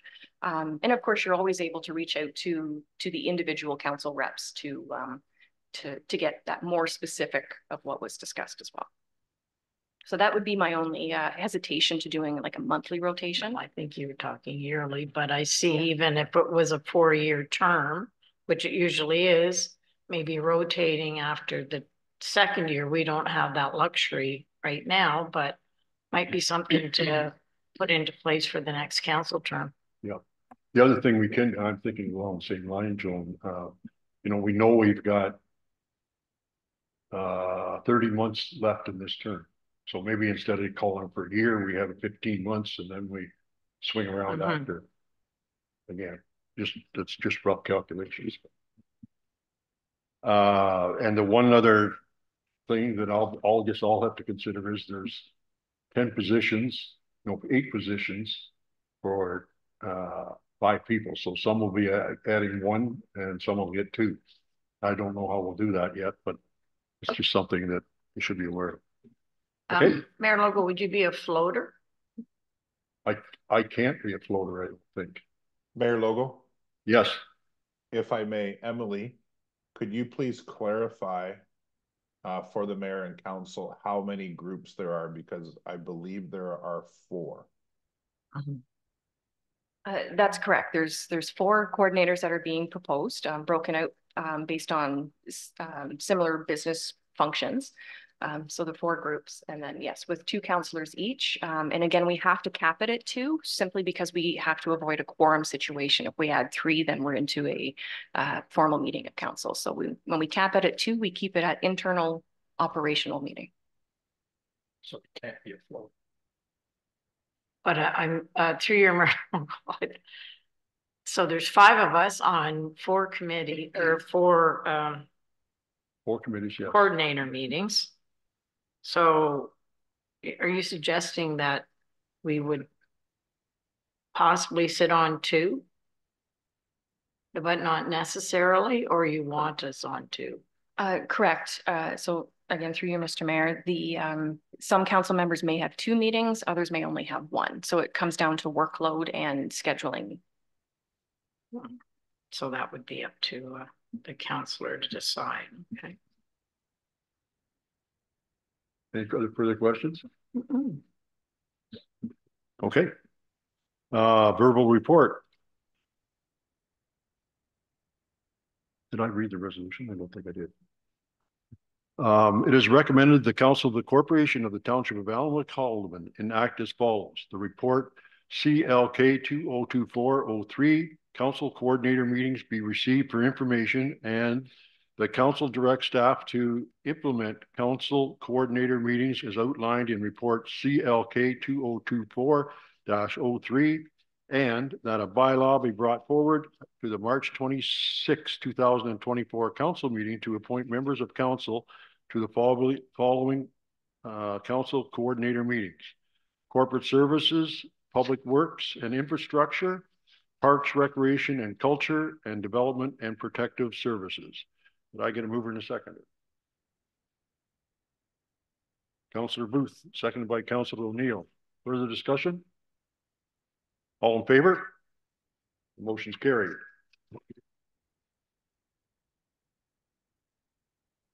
Next, we have communications. We have communications from the Housing and Homeless Task Force. Call on the province for funding for housing, shelters, and social services.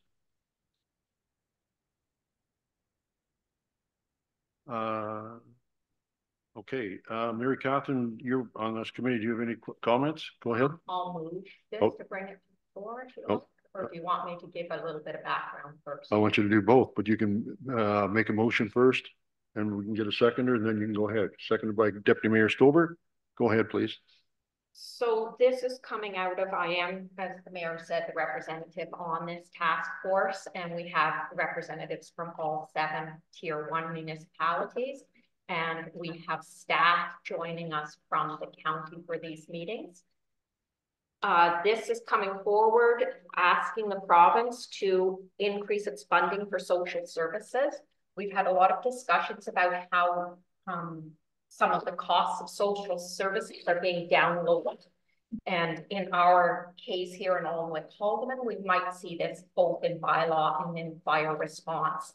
And in both cases, if our staff shows up at these things, they don't necessarily, and they find that someone is living in an unsafe condition, it's entirely possible, and it does happen, that there is nowhere better to move these people in the current situations. We are just short of and this issue has bumped up dramatically in its attention from the province recently after the episode in Belleville and the actions of Mayor Neil Ellis. So these conversations are starting in a very serious way, and I think we'd just be contributing to say, yes, we support that these conversations are going on.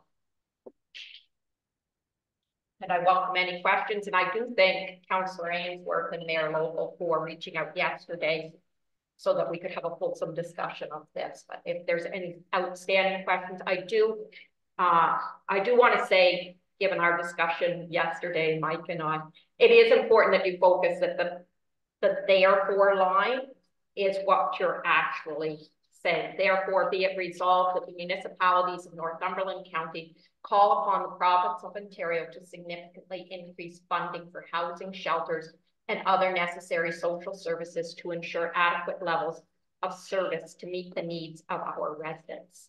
So everything that comes before that is background of how it ended up at this point, but that is the meat of our motion that's in front of us. Thank you, Mayor Catherine. Go ahead, Deputy Mayor. Through your Mayor Local, to Councillor O'Neill, I see you've included the province of Ontario, but would you also include the federal government as well? Or was there a reason that that was omitted? They would be the ones that have jurisdiction for social funding is the province. So that's why it's directed to the province. Anybody else have any questions? Go ahead, Mike. Through you, Mayor. So that paragraph, you know, at the end of it, it says and. So my biggest concern with all this kind of stuff, although I think it needs to be there somewhere, and is a set of compliance rules. I would like to see that somewhere put in this. And I don't know if it can be put in here, it has to be a separate identity of something. But I just, you know, if you pose this question to the province, the amount of people that would maybe have the same comeback with it is there needs to be a set of compliance. So this isn't something that people live on all their lives. That's my biggest concern with all this. Oh, I'm not sure I quite understand. I'm wondering if by you saying that they have to live with this amount of money for the rest of their lives? Or are you saying that they got to be able to move off of these things? Move off it. Okay. Go ahead, Greg. I think just to clarify, this is just asking the provincial government to fund it properly. I believe at last council, we did pass a resolution to support the town of Cobourg in their negotiations with the county, did we not? That talked about compliance, that we agreed with the town of Cobourg that they want to have some kind of agreement like Whitby has in place. I could be wrong. And that talked more about the contract that Cobourg would have with the county and setting specific rules with transition house and things like that. Is that true, Mary Catherine? Go ahead, Mary Catherine. Yes, you are correct there. And moving forward, the Housing and Homelessness Task Force would like to see it coming forward more as a joint consideration rather than what did happen there. And I know the county has, so Mayor Ogle may have even more on this, but there's, that whole process could have run more smoothly. You are absolutely correct. This is a motion about funding from the province. Any other comments? All, can you put up the, can you put it up on the screen? Because I don't have a copy of that in front of me. Mayor Catherine? Sorry, would it be necessary for the mayor to read it out fully, or could we just say as in the agenda? That, I guess, is a question to our clerk. Read it. Yeah. I'm sure it was. Whereas Ontario has experienced a housing crisis with housing costs far exceeding affordable levels by any standard, including in Northumberland County, and whereas the prevalence of homelessness is quickly increasing beyond the capacity of local governments to create a new emergency, transitional, or affordable housing, and whereas homelessness is a condition that can largely be prevented with adequate resources, but that nonetheless puts an increasing number of residents at risk of considerable harm or death, and whereas insufficient housing and social services fail not only to provide for those experiencing homelessness, but also can cause a significant economic cost to lower and upper tier municipalities, as well as to the province in the form of higher policing, first responders, healthcare, and economic development costs, among others. And whereas insufficient housing and social services fail not only to provide for those experiencing homelessness, but also cause significant social costs in communities that experience social estrangement, insecurity, and fear associated with increased crime and visible drug use, all of which cause considerable social and political unrest. And whereas the province of Ontario dictates the requirement for social services, including emergency shelters, but limits their operation through insufficient funding, thereby causing said economic and social costs at the upper and lower tiers of municipal governments. And whereas the municipality of Northumberland County recognizes our moral and legal obligation, according to the mandates of our respective tiers, to provide adequate shelter and public safety for all residents, but are limited in our capacity to unilaterally do so by constraint finances. And whereas the Association of Municipalities of Ontario have requested a social and economic prosperity review in recognition of those and other challenges faced by municipal government as a result of insufficient funding.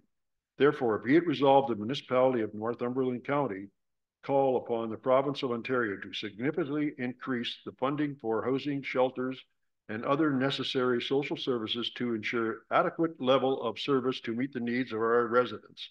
And be it further resolved that this resolution be forwarded to AMO, to all Ontario municipalities, to the Honourable Doug Ford, Premier of Ontario, to the Honourable Paul Calandria, Minister of Municipal House and Affairs and Housing, and to the Honourable David Piccini, MPP for Northumberland Peterborough South. We have a mover and a seconder. Mayor Logo, if I may, just having heard it read, wow. Having heard it read out loud, I would recommend, suggest to council to amend the motion as presented, because it mentions that the municipalities of Northumberland County, we do not have jurisdiction to speak for our neighbors and fellow Northumberlands. So I would recommend that that piece of it just be amended to read the Township of Alnwick-Haldeman. So we're saying this is what we are doing, and then we would CC the Housing and Homelessness Task Force that we have supported their recommendation, but keeping it within our jurisdiction. Mary Catherine, are you in favor of that amendment? Yes, I'm comfortable with that. I wonder, through you to the clerk, can it be alongside? But the idea is that each municipality and the county itself, we want this to align as closely as possible. But I am open to that. I would suggest too, as another little amendment, that these be sent to all 6 municipalities in the municipal or in the county, plus the county as well. That takes it Yeah, sense of that would be legality. lovely, thank you. I You- agree to that amendment as well. Are you okay with Yes, that? yes, absolutely. Any further discussion? All in favor?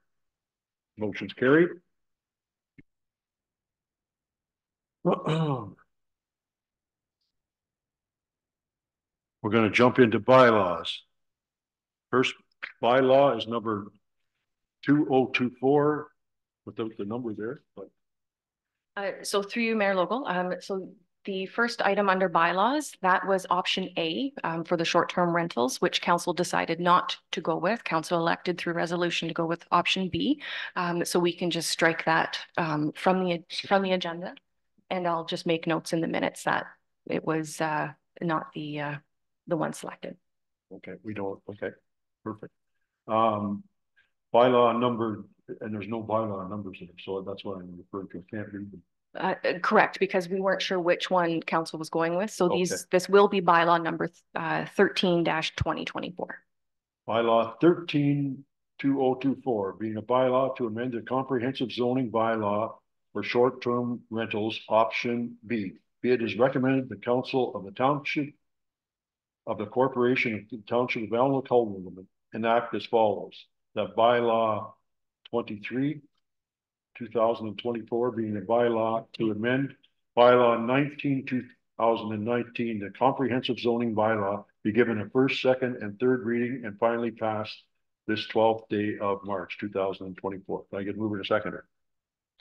Moved by Councillor Ainsworth, seconded by Councillor Booth. Further discussion?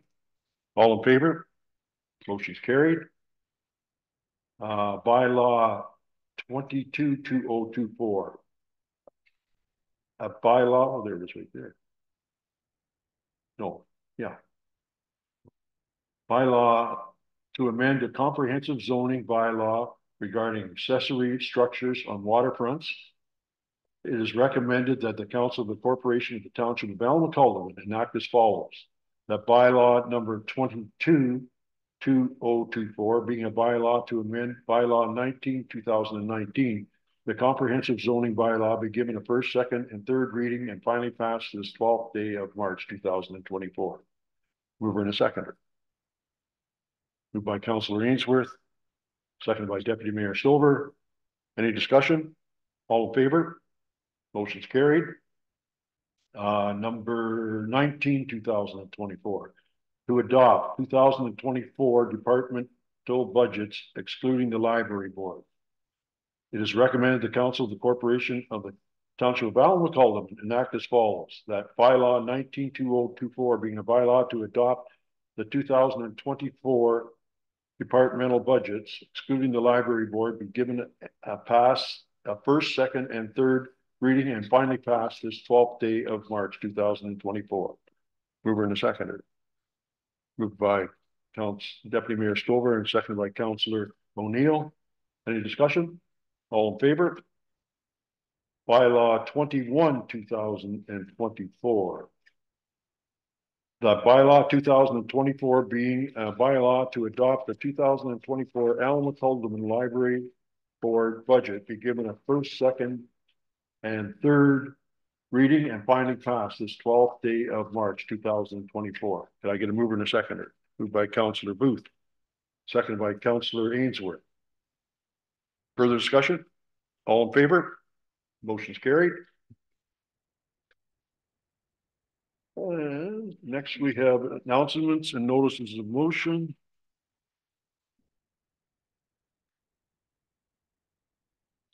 Find out which one.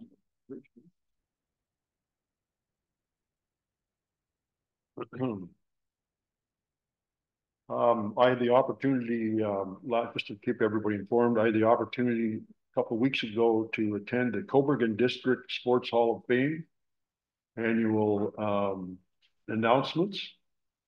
And it was kind of funny because they didn't send me an invitation until the Friday for a Sunday one. And it was just happened to be on a different communication altogether. And someone said, well, hope to see you there. And it wasn't very clear, but it was from 2 to 4. And I figured, well, I'll get there at 2:15 and then if I can make it. I told him I didn't know if I could make it or not. Anyways, it was held at the Baltimore Arena, and there was probably 50 people there, including representatives from Coburg, Hamilton Township, Crammy Township, who all give 5-10 minute speeches, or speeches and everything else. And I walked in 10 after the start of it, only to hear the last person speaking, they call up, okay, Mayor John Logan. So, it was. You winged it. Pardon me? You winged it. Well, I had to wing it, but, and that wasn't the problem. But the point was, first of all, that was the first time anybody from Allenwood Haldeman had ever attended the Hall of Fame festivities. Oh. And there was some people there from Allenwood Haldeman that were come over to me after and said, you know, everybody else has a representative here, and we've never had one before, so they were very appreciative of it. The next part about it is one of the winners was a local resident, and I don't even know. I know he's a Waldie, but apparently he played a lot of ball and a lot of hockey in the area. Maybe you guys know him, but I never heard of him before. He lives in Rosemont. Chris, is it? I don't Dave. know. Dave. Yeah, I think that's who it is. Yes. Yeah, played a lot of sports here, and it was. And of course, we've had a lot of other people that have won there too. But anyways, I just thought I'd mention it. The Central Chamber of Commerce is having their judging submissions, their submissions for the annual business awards coming in, and I volunteered to judge that for them. So that's tomorrow. Somebody else wants to go, that's okay too, but I put my name down anyways, because I thought somebody else, somebody had to do it, and I don't mind doing it.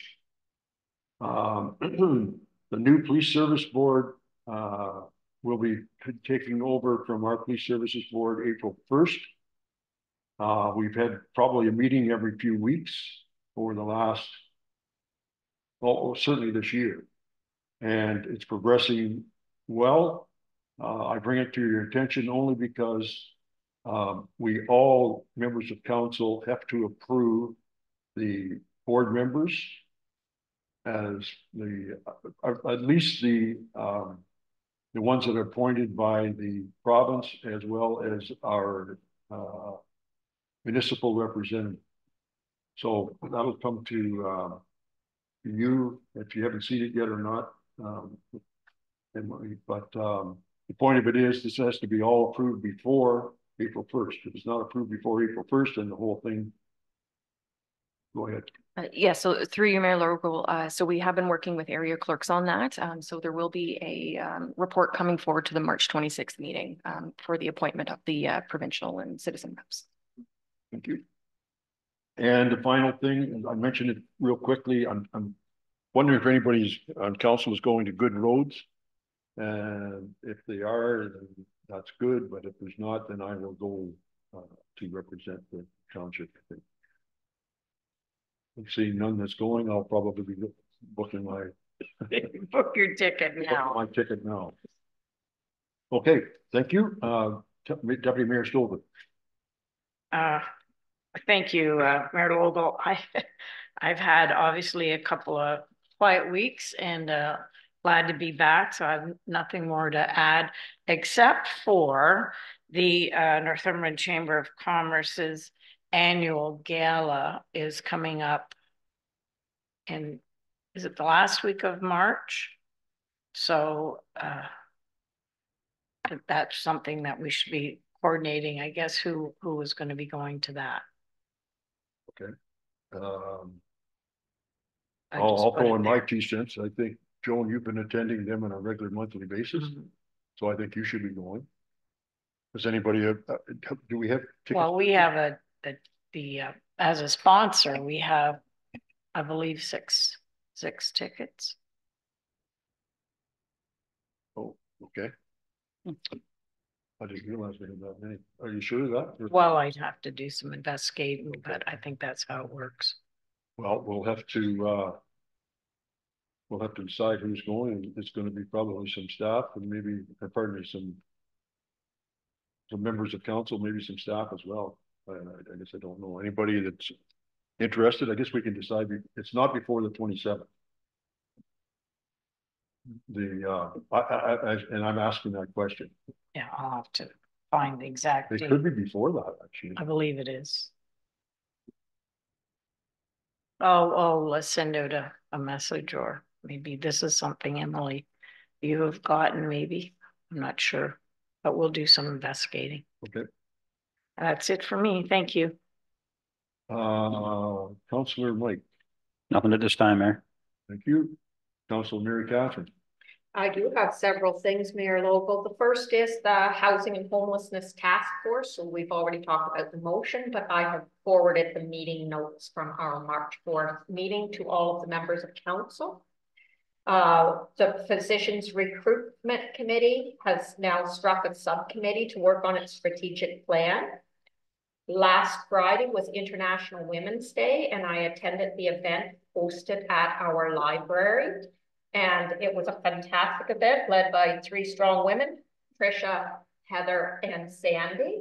But it also had over 30 women from across the municipality. And when I say across the municipality, I think of the events I've attended, it was perhaps the one that had the best representation from Rosemead, Grafton, and Centerton all there. So it was a very good event.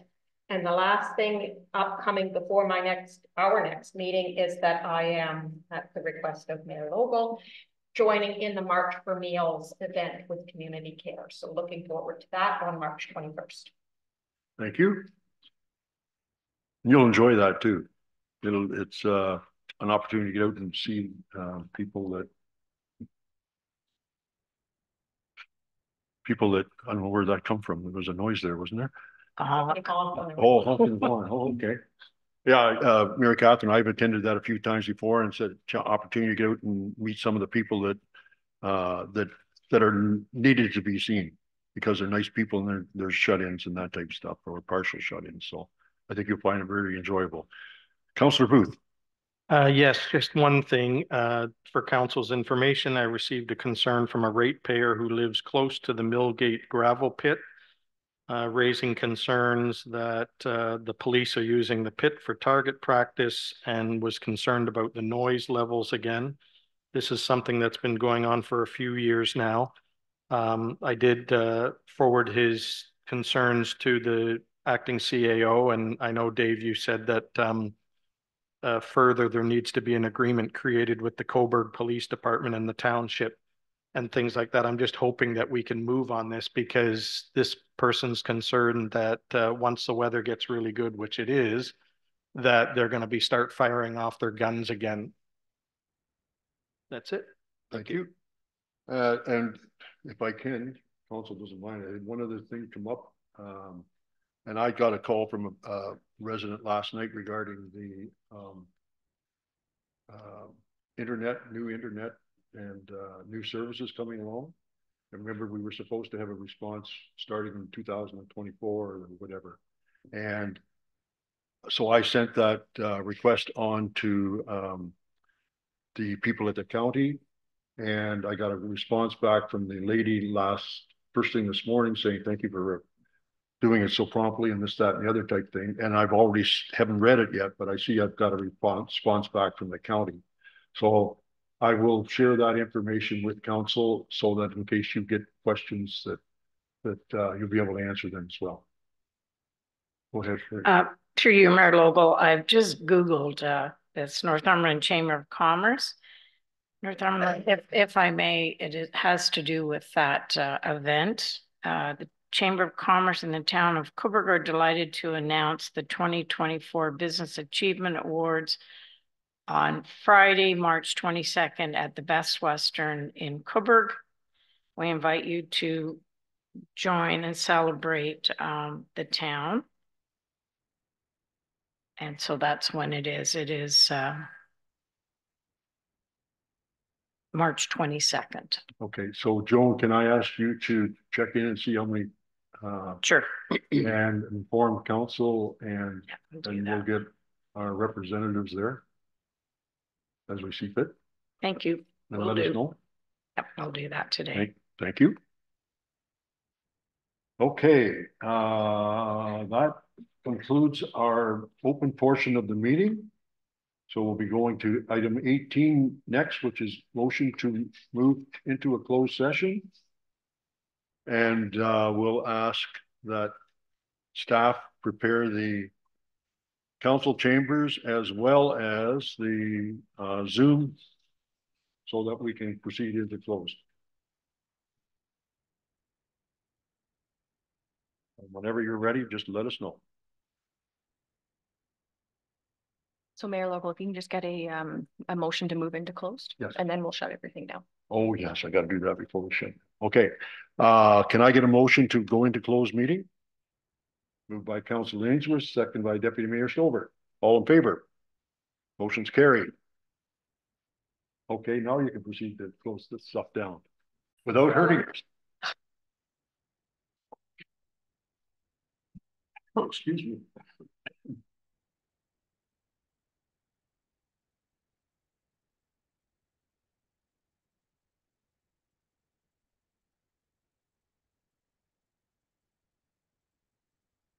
Okay, council has reconvened from a closed session.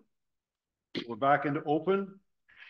And the first motion that I have is that council receive the training on staff council relations, including an overview of the roles of council, the CAO, and staff as outlined by the Municipal Act, reporting structures, employer obligations under the Occupational Health and Safety Act, council code of conduct, council staff relations policy, and how to create a positive workplace culture. Council also received a verbal report on staffing matters. Could I get a mover and a seconder? Or do we need a second for the close? Nope, there's just a general report, Okay, just notifying the public of what was discussed in general. Thank you. Next, we have a motion to adjourn. Sorry, Mayor Local, one more before that, which is a confirmatory. Thank you.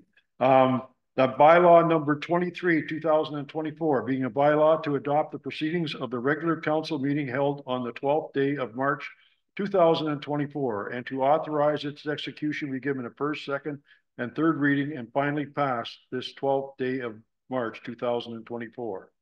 Can I get a mover and a seconder? Moved by Councillor Booth, seconded by Councillor Ainsworth. Any discussion? All in favor? Motion's carried.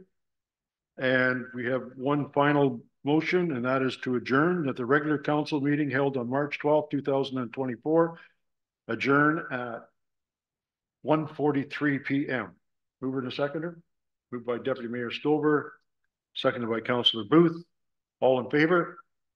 Motion is carried. Thank you, everyone. Thank you. Thank you for moving the agenda along as quickly as we did. I just got it right there. Oh, did you? Yeah, no, I grabbed it.